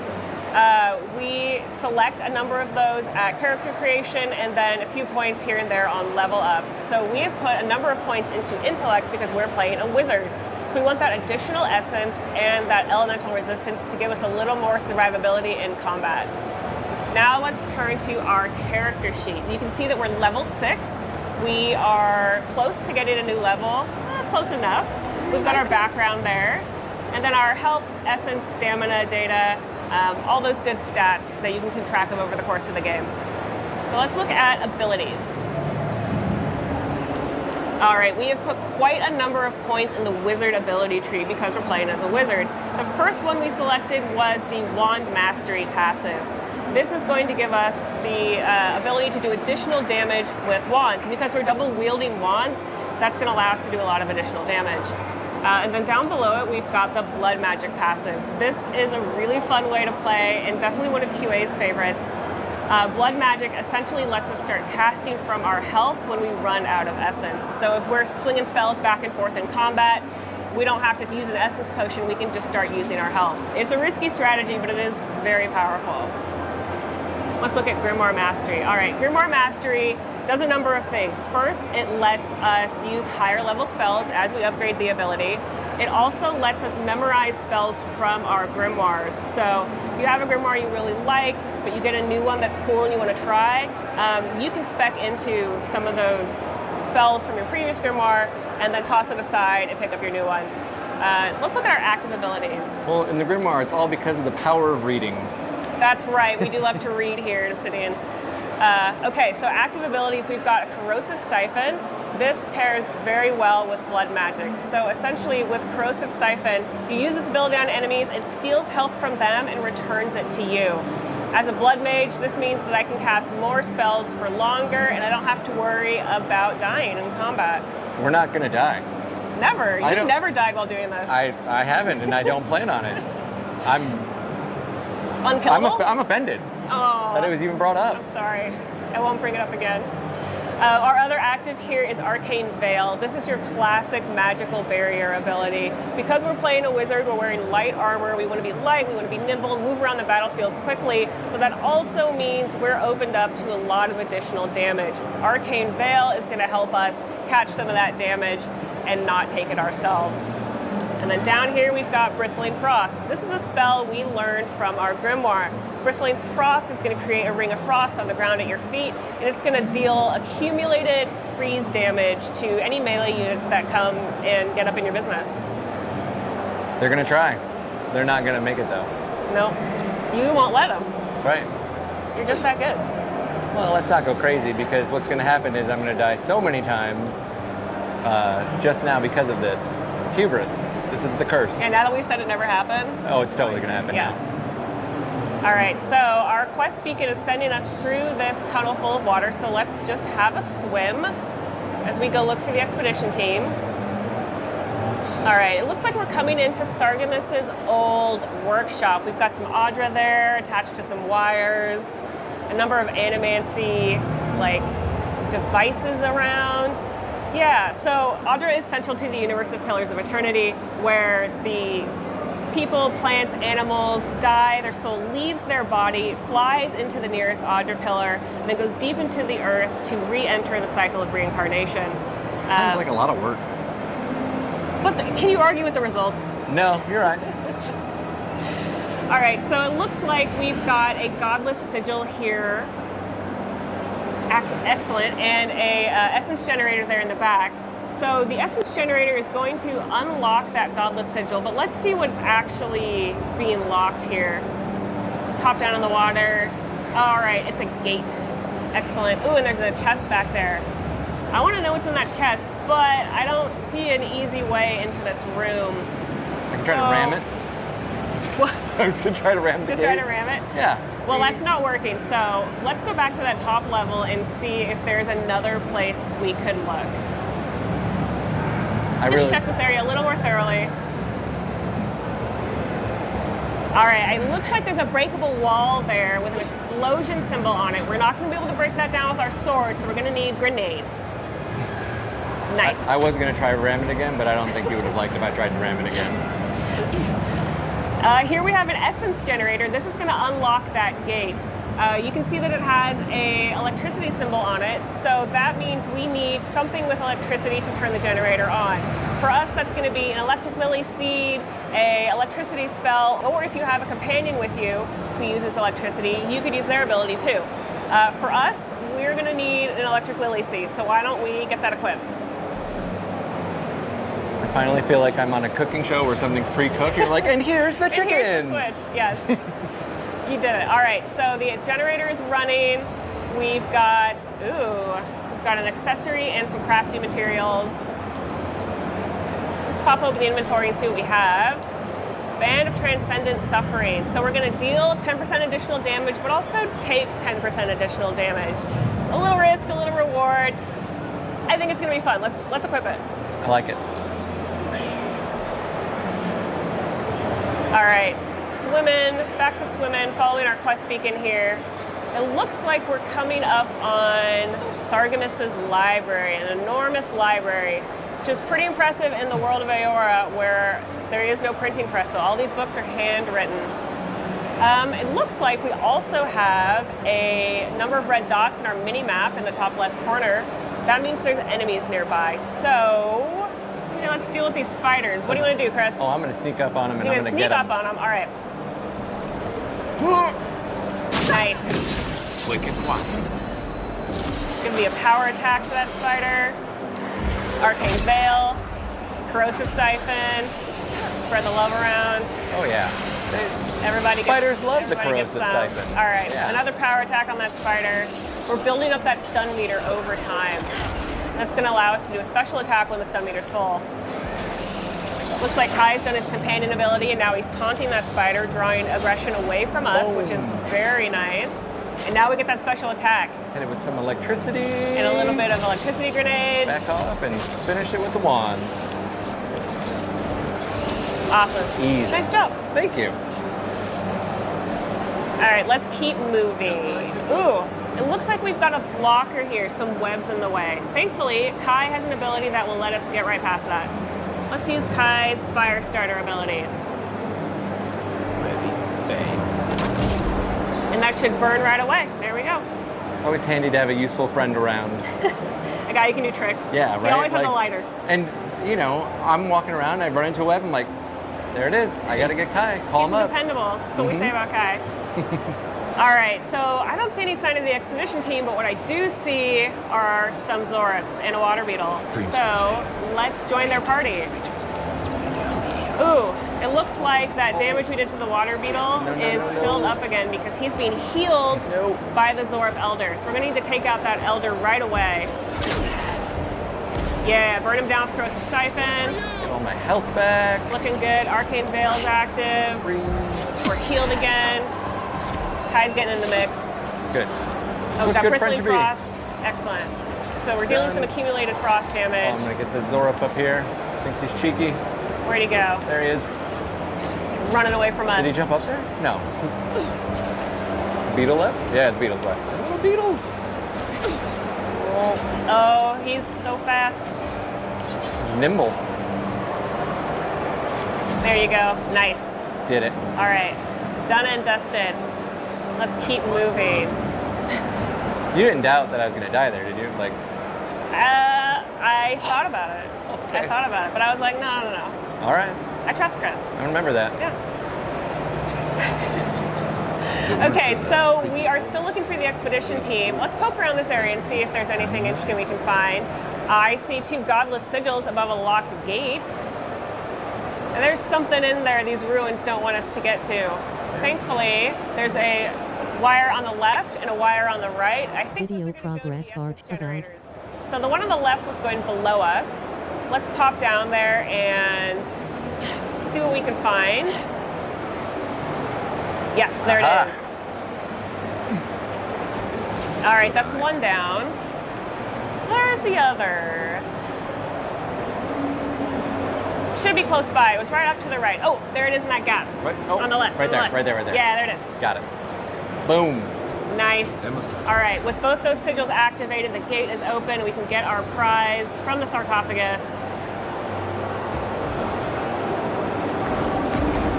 Bitter bonding. Let's check that out. All right.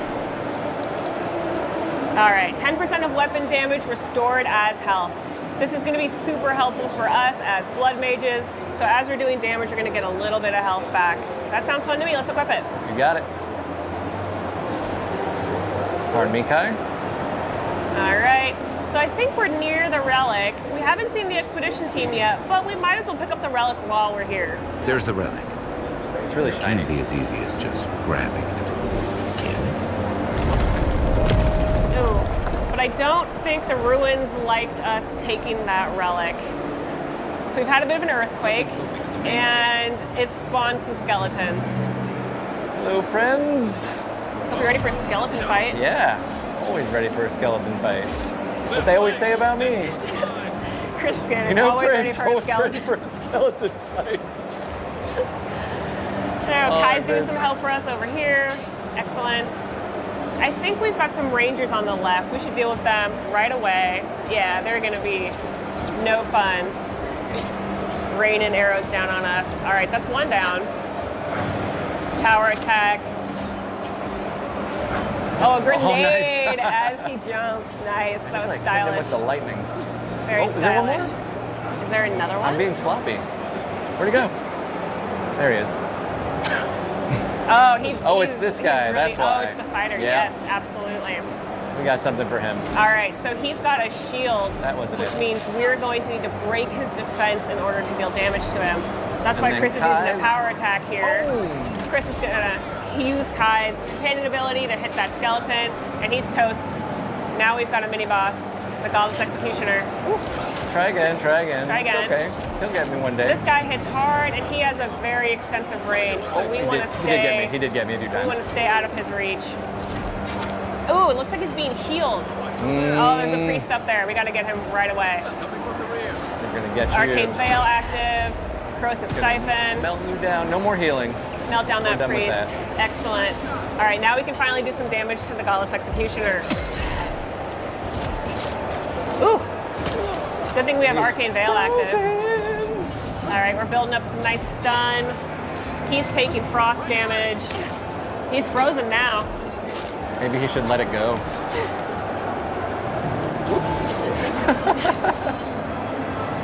All right. Ooh. Maybe Kai wants to get in on this too. Kai, give us a hand. Oh, and Kai finishes him off. Thank you, Kai. Such a good buddy. Well, we still got a few more skeletons to mop up. All right, hit him with a electric lily. Oh, no. We're gonna need to break his defense before we can do some damage on him. All right, I have to stop messing around. One moment. Oh, Chris. One moment. There you go. Corrosive Get that health back. Oh, it didn't work. I got potions. All right. Resorting at? to a They're potion. over here. I can't believe it. I know, it's the first time all day too. All right, there's the ranger. This. And Another this. electric lily. Yes, come into my electric pool of fun. You, sir. I've had it with you. Yes. Bristling Frost does it again. All right, Kai, I need some help. Thank you. Thankfully, And Kai's again. here to give us a hand. Boom. See? Awesome. You were So worried? we built up that stun meter, and now we got to use a special attack. I wasn't worried at all. Okay. I was a little I worried. was. I was a little worried. That's everybody. All right, I was a little worried. Okay. Okay, it looks like the fight is through, so we can keep going. Ooh, it looks like that earthquake caused some roots to grow and this area to flood, giving us a new way out of this zone. Our quest has also updated there on the left side of the screen. Now we have a few new objectives. At this point, we have a few options. We can go back to town, Paradise, and look around the Adirian Embassy and see if there's anybody who wants this relic that we've grabbed. Or we can go back to the Oracle and say, hey, I got your relic, and see what he does with it. Or we can continue looking for the Adirian Expedition team, which we still have not found. And it's looking like one of our quest beacons has turned into an area beacon. It's that little circle inside the larger minimap circle. That means there's something more to find in this area, so we maybe need to look around. Hey, I see a purple crack in the floor. There it is. What's that? Yeah, what's that? Let's crouch down through this sneak ivy. through that. I bet there's something back here.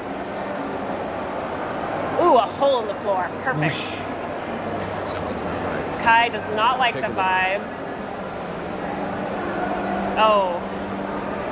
This Looks doesn't like look it, good. No. Not Looks at like it all. might be the Adirian Expedition team. Oof. This is Yeah. awkward. Yeah, that's the Expedition Leader's journal. That's too bad. Well, we found the expedition. Looks like they've only been dead a few hours. But how did they get in here? They can't have come the same way we did. We swam here. What's stranger is there's not a scratch on them. No sign of what killed them. It's like every member of the expedition team just collapsed.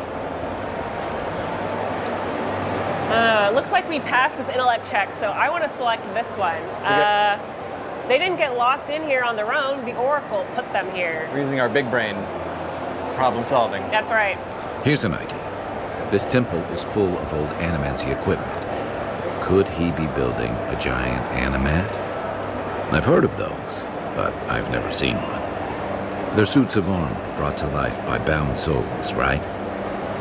The Oracle couldn't have put the expedition's souls in the statue of Aethys, right? Let's go ask him. You're gonna do the crack? Try. Oh, I can't do it either. Oh, that was a good one. That was a good one. Whatever the Oracle has planned for that relic, and for us, it can't be good, Envoy. Aethys is a dangerous god associated with Eora's bloodiest wars, and he recently killed thousands of people in Deadfire. Now, we have a piece of him, and we're about to face a maniac who wants it desperately. Tread carefully. So Kai is right to be concerned. He thinks the Oracle might be engaging in animancy, which in the world of Video progress bar about button. Animancers have a pretty poor reputation, and honestly, in much of the world, animancy is illegal or really frowned upon. Animancers are soul scientists. They use essence, or the stuff that souls are made of, to enact great magical works in the world, but also a lot of tragic stuff. So let's go talk to the Oracle and see what he has to say for himself. He's got a perfectly reasonable explanation. He seems, you know, It's gonna be on the up normal. and up. Yeah. Yeah. Those are things that people do. You have been gone some time. Do you carry the splinter of Aethys? I found the bodies of the expedition team in your workshop. Did you kill them? Ah, I did not expect you to be so thorough in your explorations. Nevertheless, I am impressed. As to whether I killed them, well, that is a matter of semantics.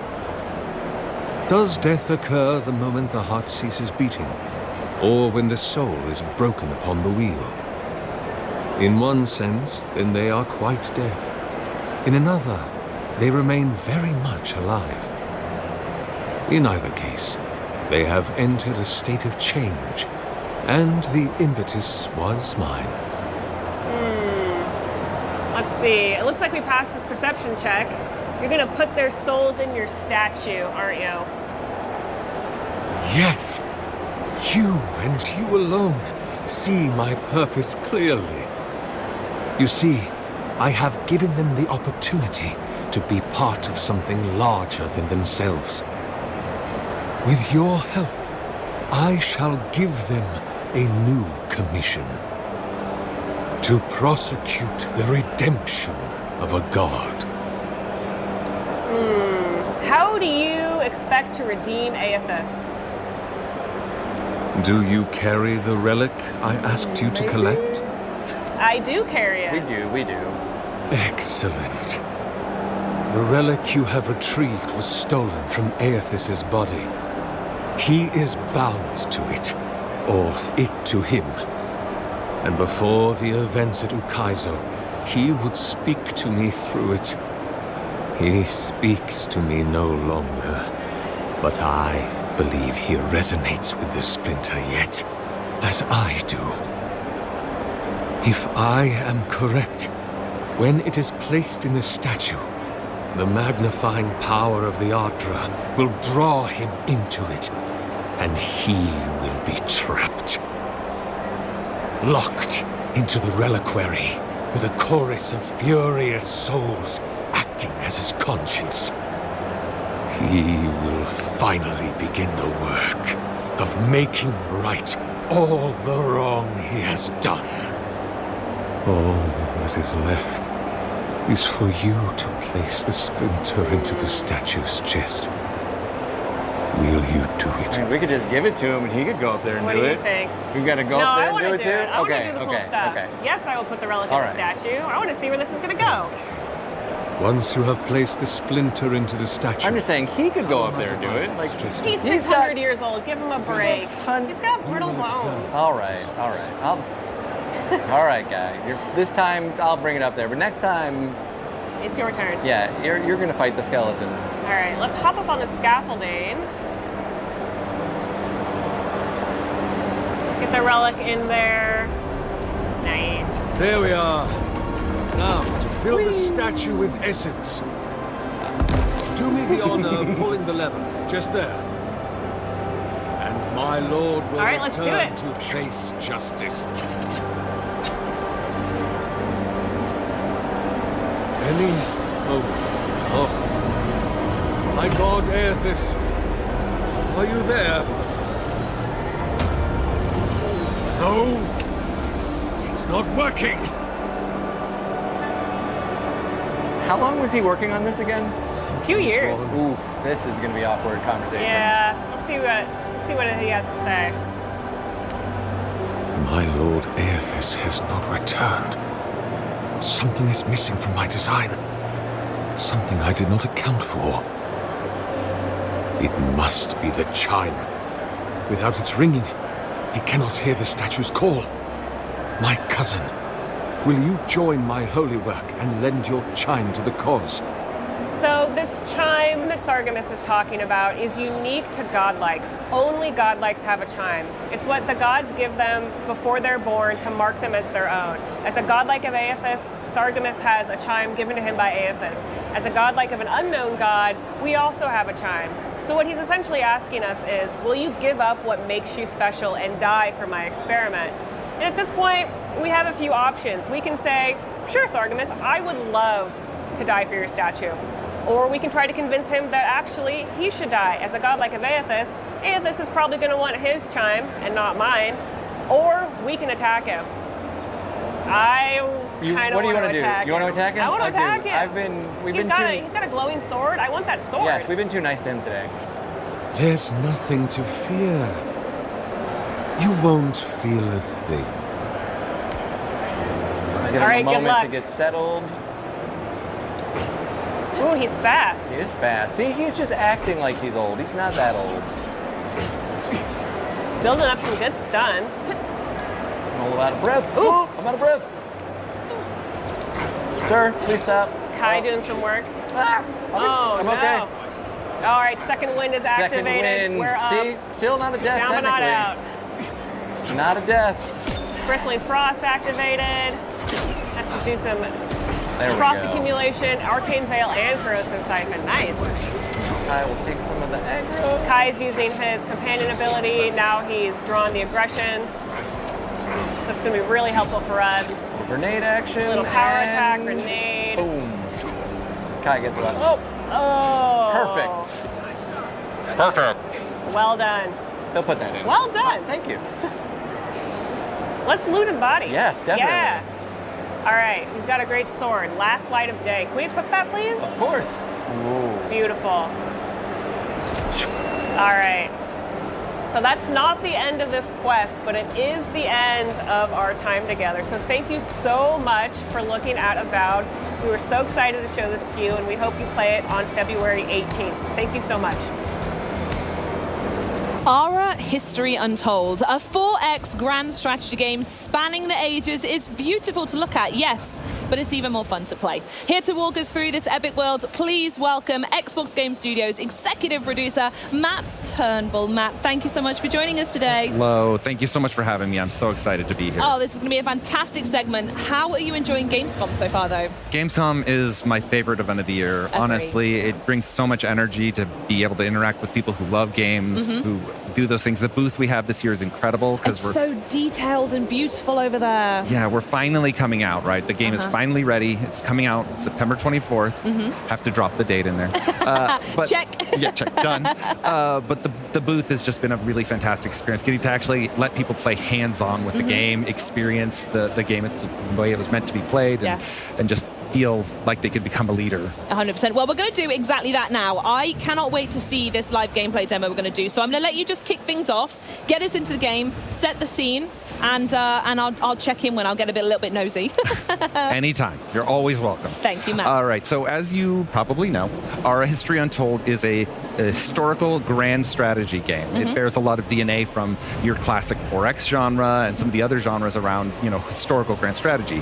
This is Xbox's first foray into this genre. It's honestly not a genre that we've truly explored, truly gotten into before. We've made, obviously with the Age franchise, with RTS, but true grand strategy, turn-based, is new territory. And luckily, we have this incredible partner, Oxide Games, that has a tremendous amount of experience. People who have worked on almost every great strategy game you've ever heard of or played. And they are such an incredible partner, and we're so excited that we get to help them bring this game to life. Oh, stunning. Okay, so as usual, our first question when we enter a game is, what are we going to be? Who are we?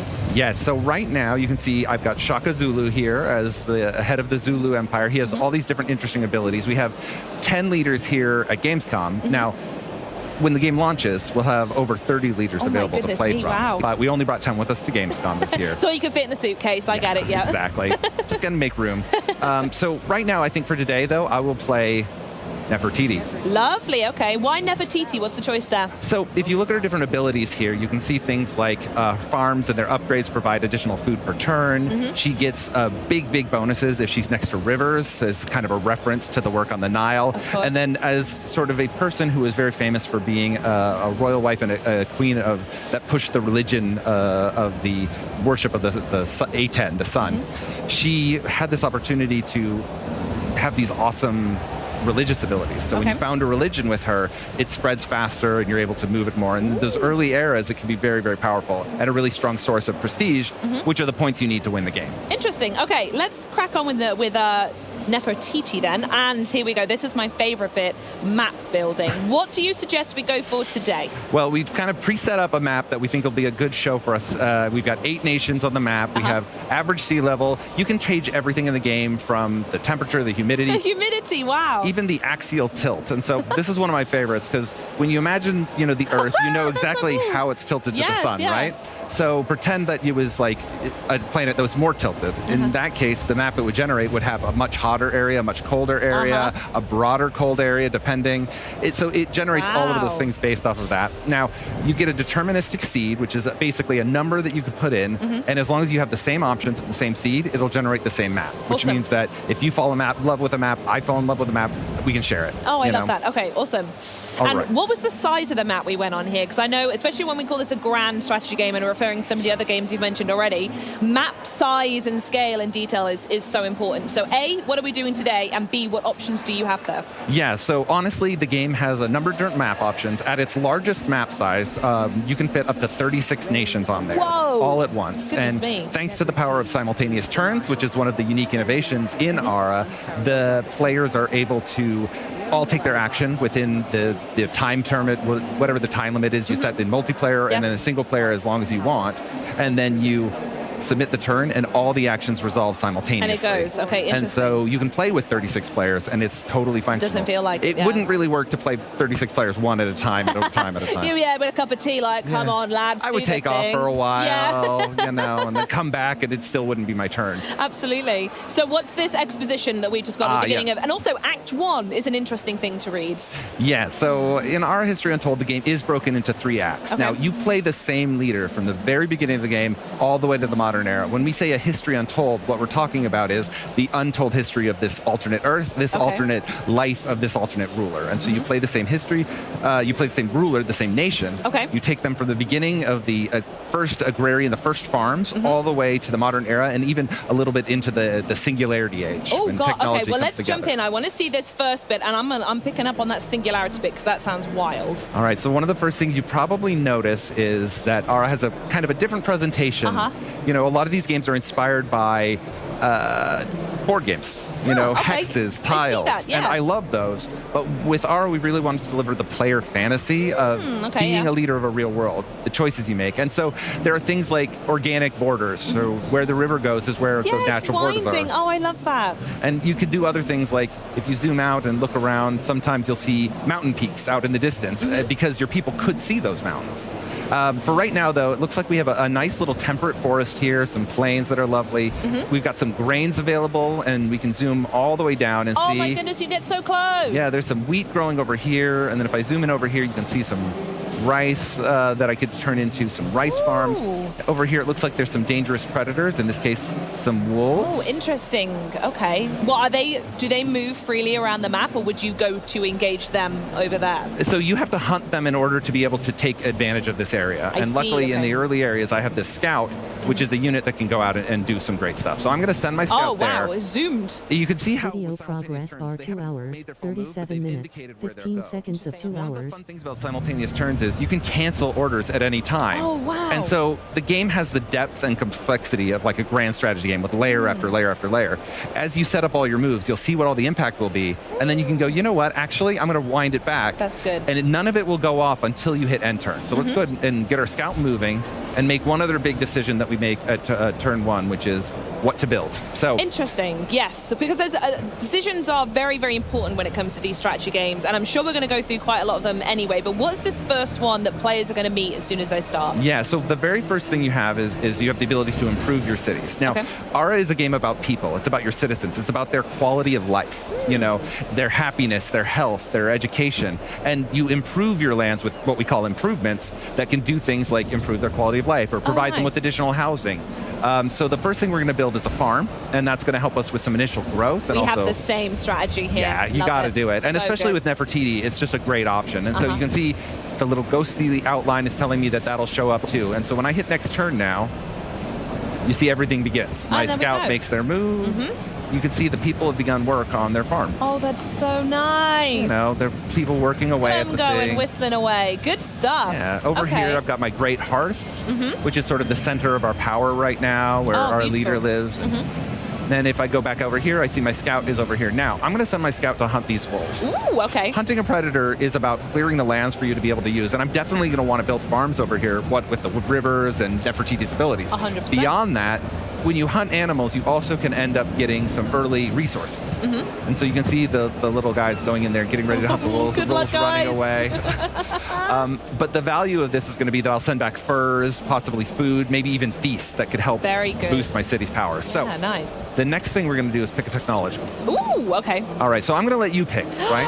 Oh, Matt. Okay, here we go. I'm sitting straight. Let's hear it. So we're in the ancient history era. Ara is broken into 12 eras across 3 acts. And so right now we have these very early beginning human technologies of being able to make bows, of being able to ferment food into wines and other beverages, being able to do animal husbandry, understand how to raise animals, turn them into meats. So what are you feeling? What are you aiming for? Knowing what you see around you here with the rivers, the water, but also some of those grains, what feels right?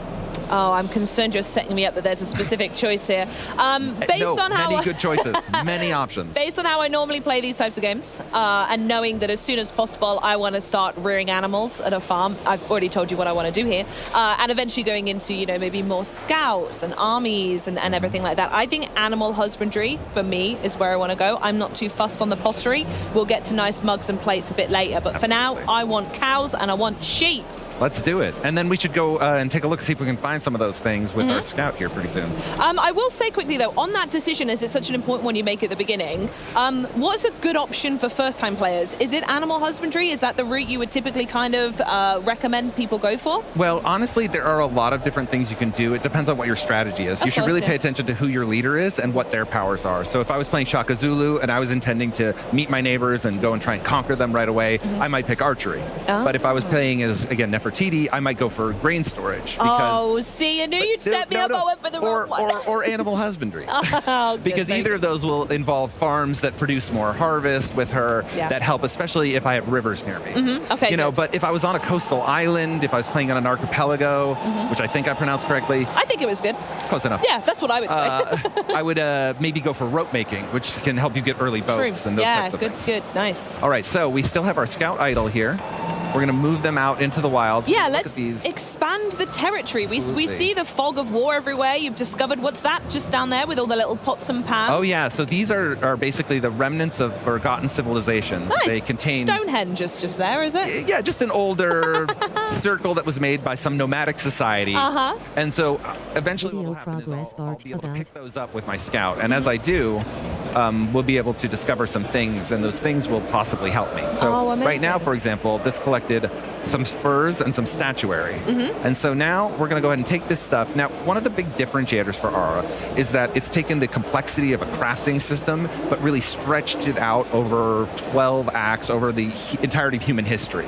And so at any given time, you can build these things that you can use as amenities in your cities. For example, because I found some statuary, I can take those old statues, I can put them in my city, and for 10 turns, I'll have additional prosperity. Nice. And if I had any culture improvements, like say a library or more like a museum or something, or an artisan studio making those pots and pans, there we go. they would get a bonus as well from the being inspired by the beautiful wonderful. statues. So I'm definitely going to equip that now, and it's going to, you can see it's going to raise the quality of life of my citizens, and then I'm going to continue to build. Now, I'm also going to go ahead and, money talks, right?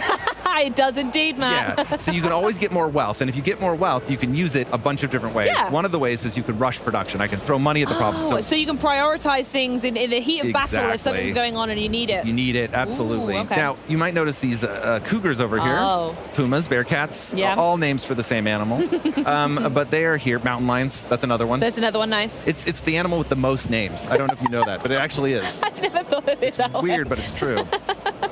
So I can take them and hunt those, but I'm not gonna, because they're a little more dangerous. It'll take me 2 hunts, and I'll be at danger 4, and I could really lose a lot of health. So, like we said, we're gonna go look for some friendly animals. Let's go find some sheeps. Let's go find something a little safer. The thing I've also found quite interesting is you haven't met any other people yet, and you said this is a small map size. Yeah, right? so even on a small map size, there are quite a number of regions. There's a lot to no explore. Pressure or instant sort of heat that someone's right next to you and you're fighting for resources. Not necessarily. Is that intentional? There is a bit of an intention to give people a little bit of space at the beginning, but honestly, you can set the game up in so many ways. There's so many options with map generation. You can make a tiny map where everyone is clustered together. You can create it so there's very little land or only a single continent, all of these different things. So in this one, this is a map style that really benefits that. And if you zoom in here, you can see our farm. Wow. When you build improvements in Aura, they sort of expand to take the space you give them. So this is a farm that's been built out here. You see the little scarecrow. Let's say how people aesthetically it's just set that up. As someone who meticulously spends a lot of time in every game making things look nice, it's got little paths, it fits to the borders, it's lovely. One of my favorite ways to honestly play is when I'm Video building the farm. The progress reason I bar chose 2 this hours, region is because I 44 like minutes, big 10 farms. I can seconds of stretch 2 out the hours. end. I know I'm going to build a farm here with this grain. Of course. I want to make sort of a agrarian district along the coast here. So there'll be a bunch of beautiful coastal farms. And then over here will be like my city center. You can kind of play the game almost as a sandbox at the lower difficulty settings and really just build, the nation of your dreams. And I suppose the most important question is, what's all this worth? What is the end of the game to conquer and wipe everyone off the map, or is it to have the most farms and to have killed the most cougars? I know you mentioned the singularity, but what is that point? What are you trying to do along the way? It's a totally valid question. It's really good. To win an Aura History Untold, your goal is simply to become the most prestigious nation on the planet. You want to earn the most prestige. You want to be a nation that is known to the ends of time and that everybody will learn about and talk about all the way throughout history. So you can earn prestige many, many different ways. Everything you do has some form of an impact.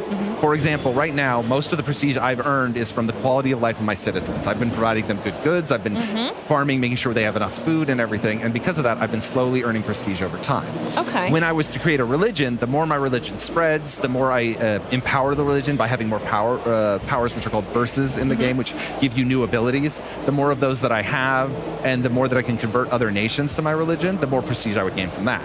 And you can do it through military, you can do it through commerce, and I love the idea that there's someone making notes going, I'll give you a point for that. That was a good decision. Yeah, you can have this prestige. Yeah, you can have this. You're a little bit more well known now.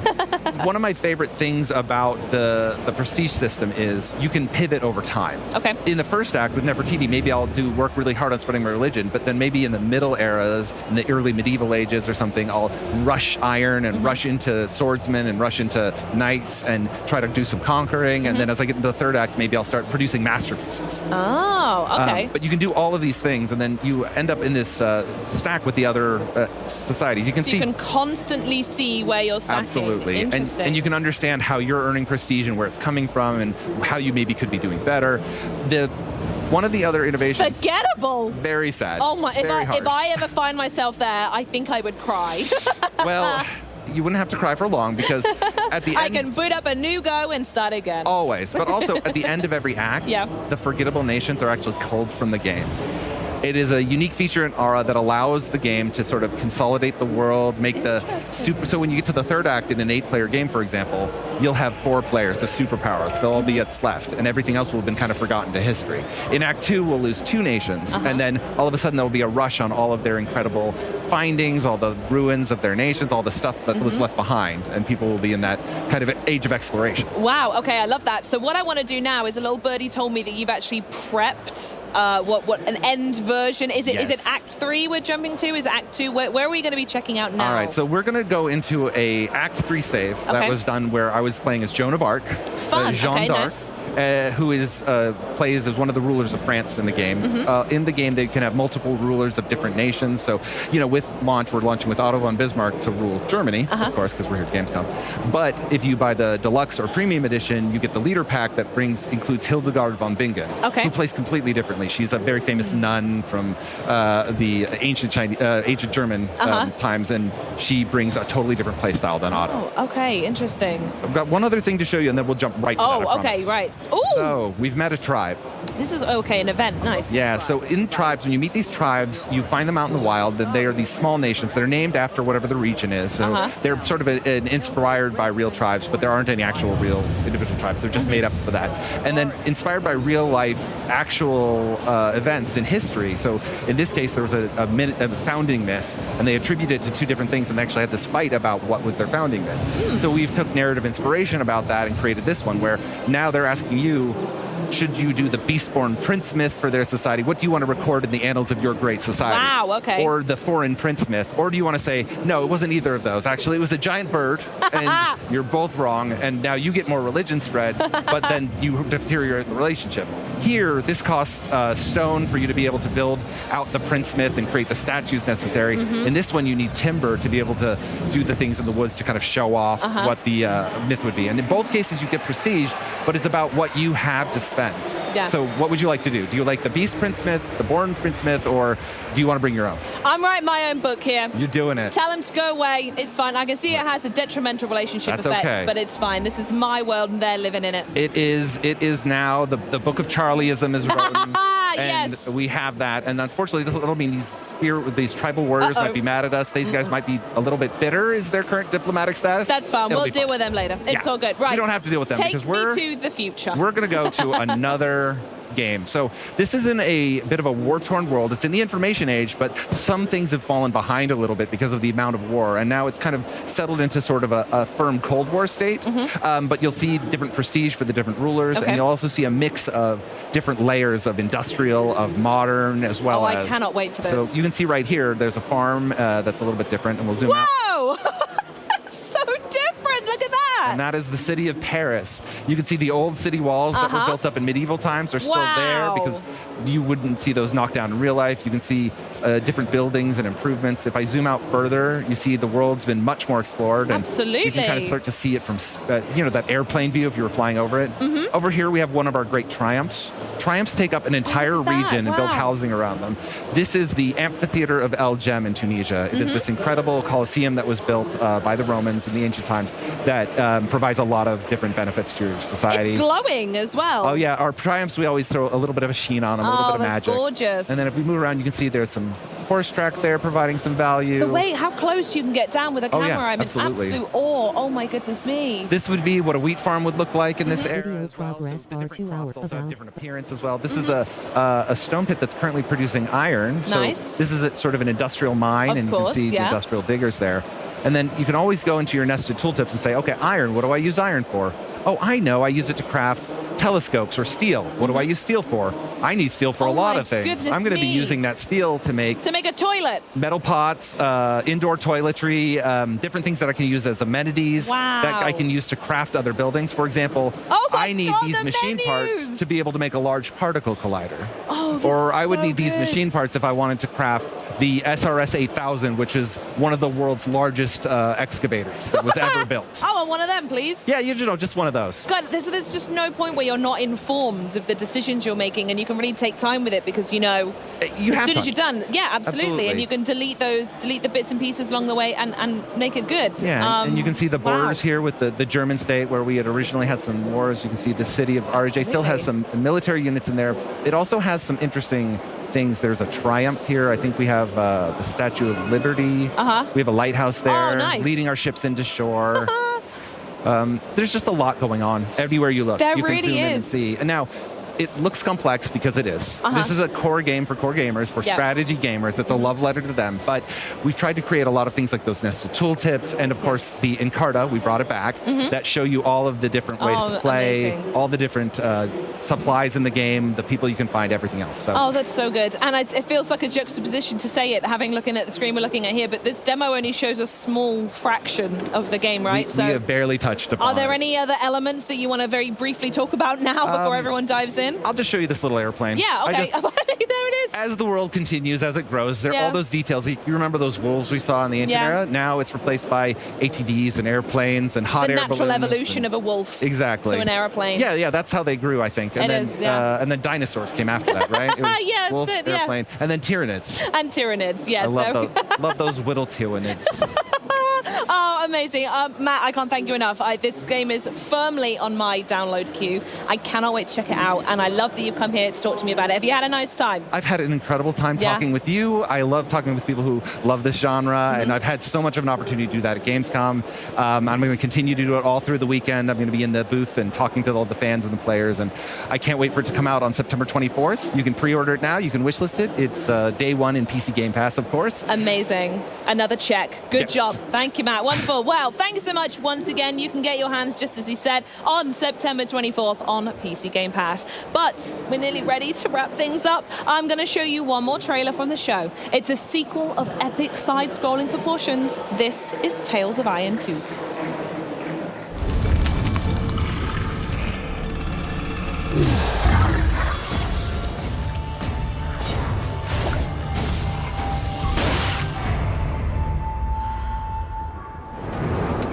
Our world was not ready for their cruelty, their barbarity.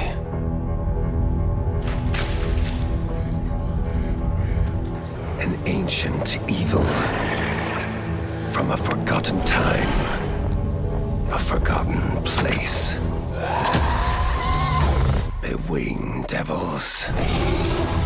They feast without fill, kill without reason, and will not stop until the world burns in blood.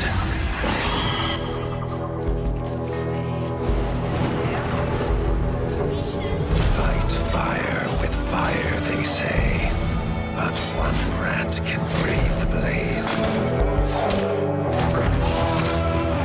Wield the flame with a bloodlust even greater than their own. Tales of Iron 2, Whiskers of Winter.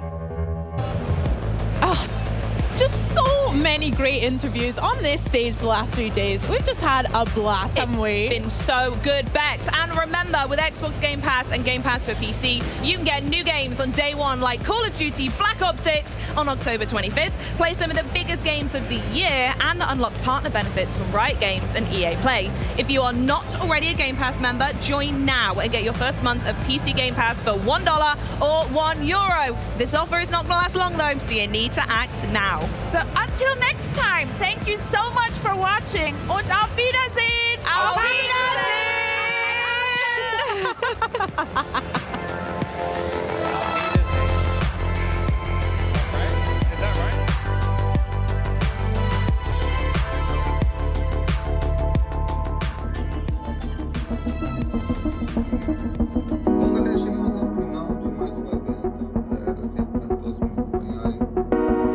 OBS 2.8.1.2, 64-bit, Windows, Perfil, Semno, Audio, Ferramentas, Interromper Transmisseo.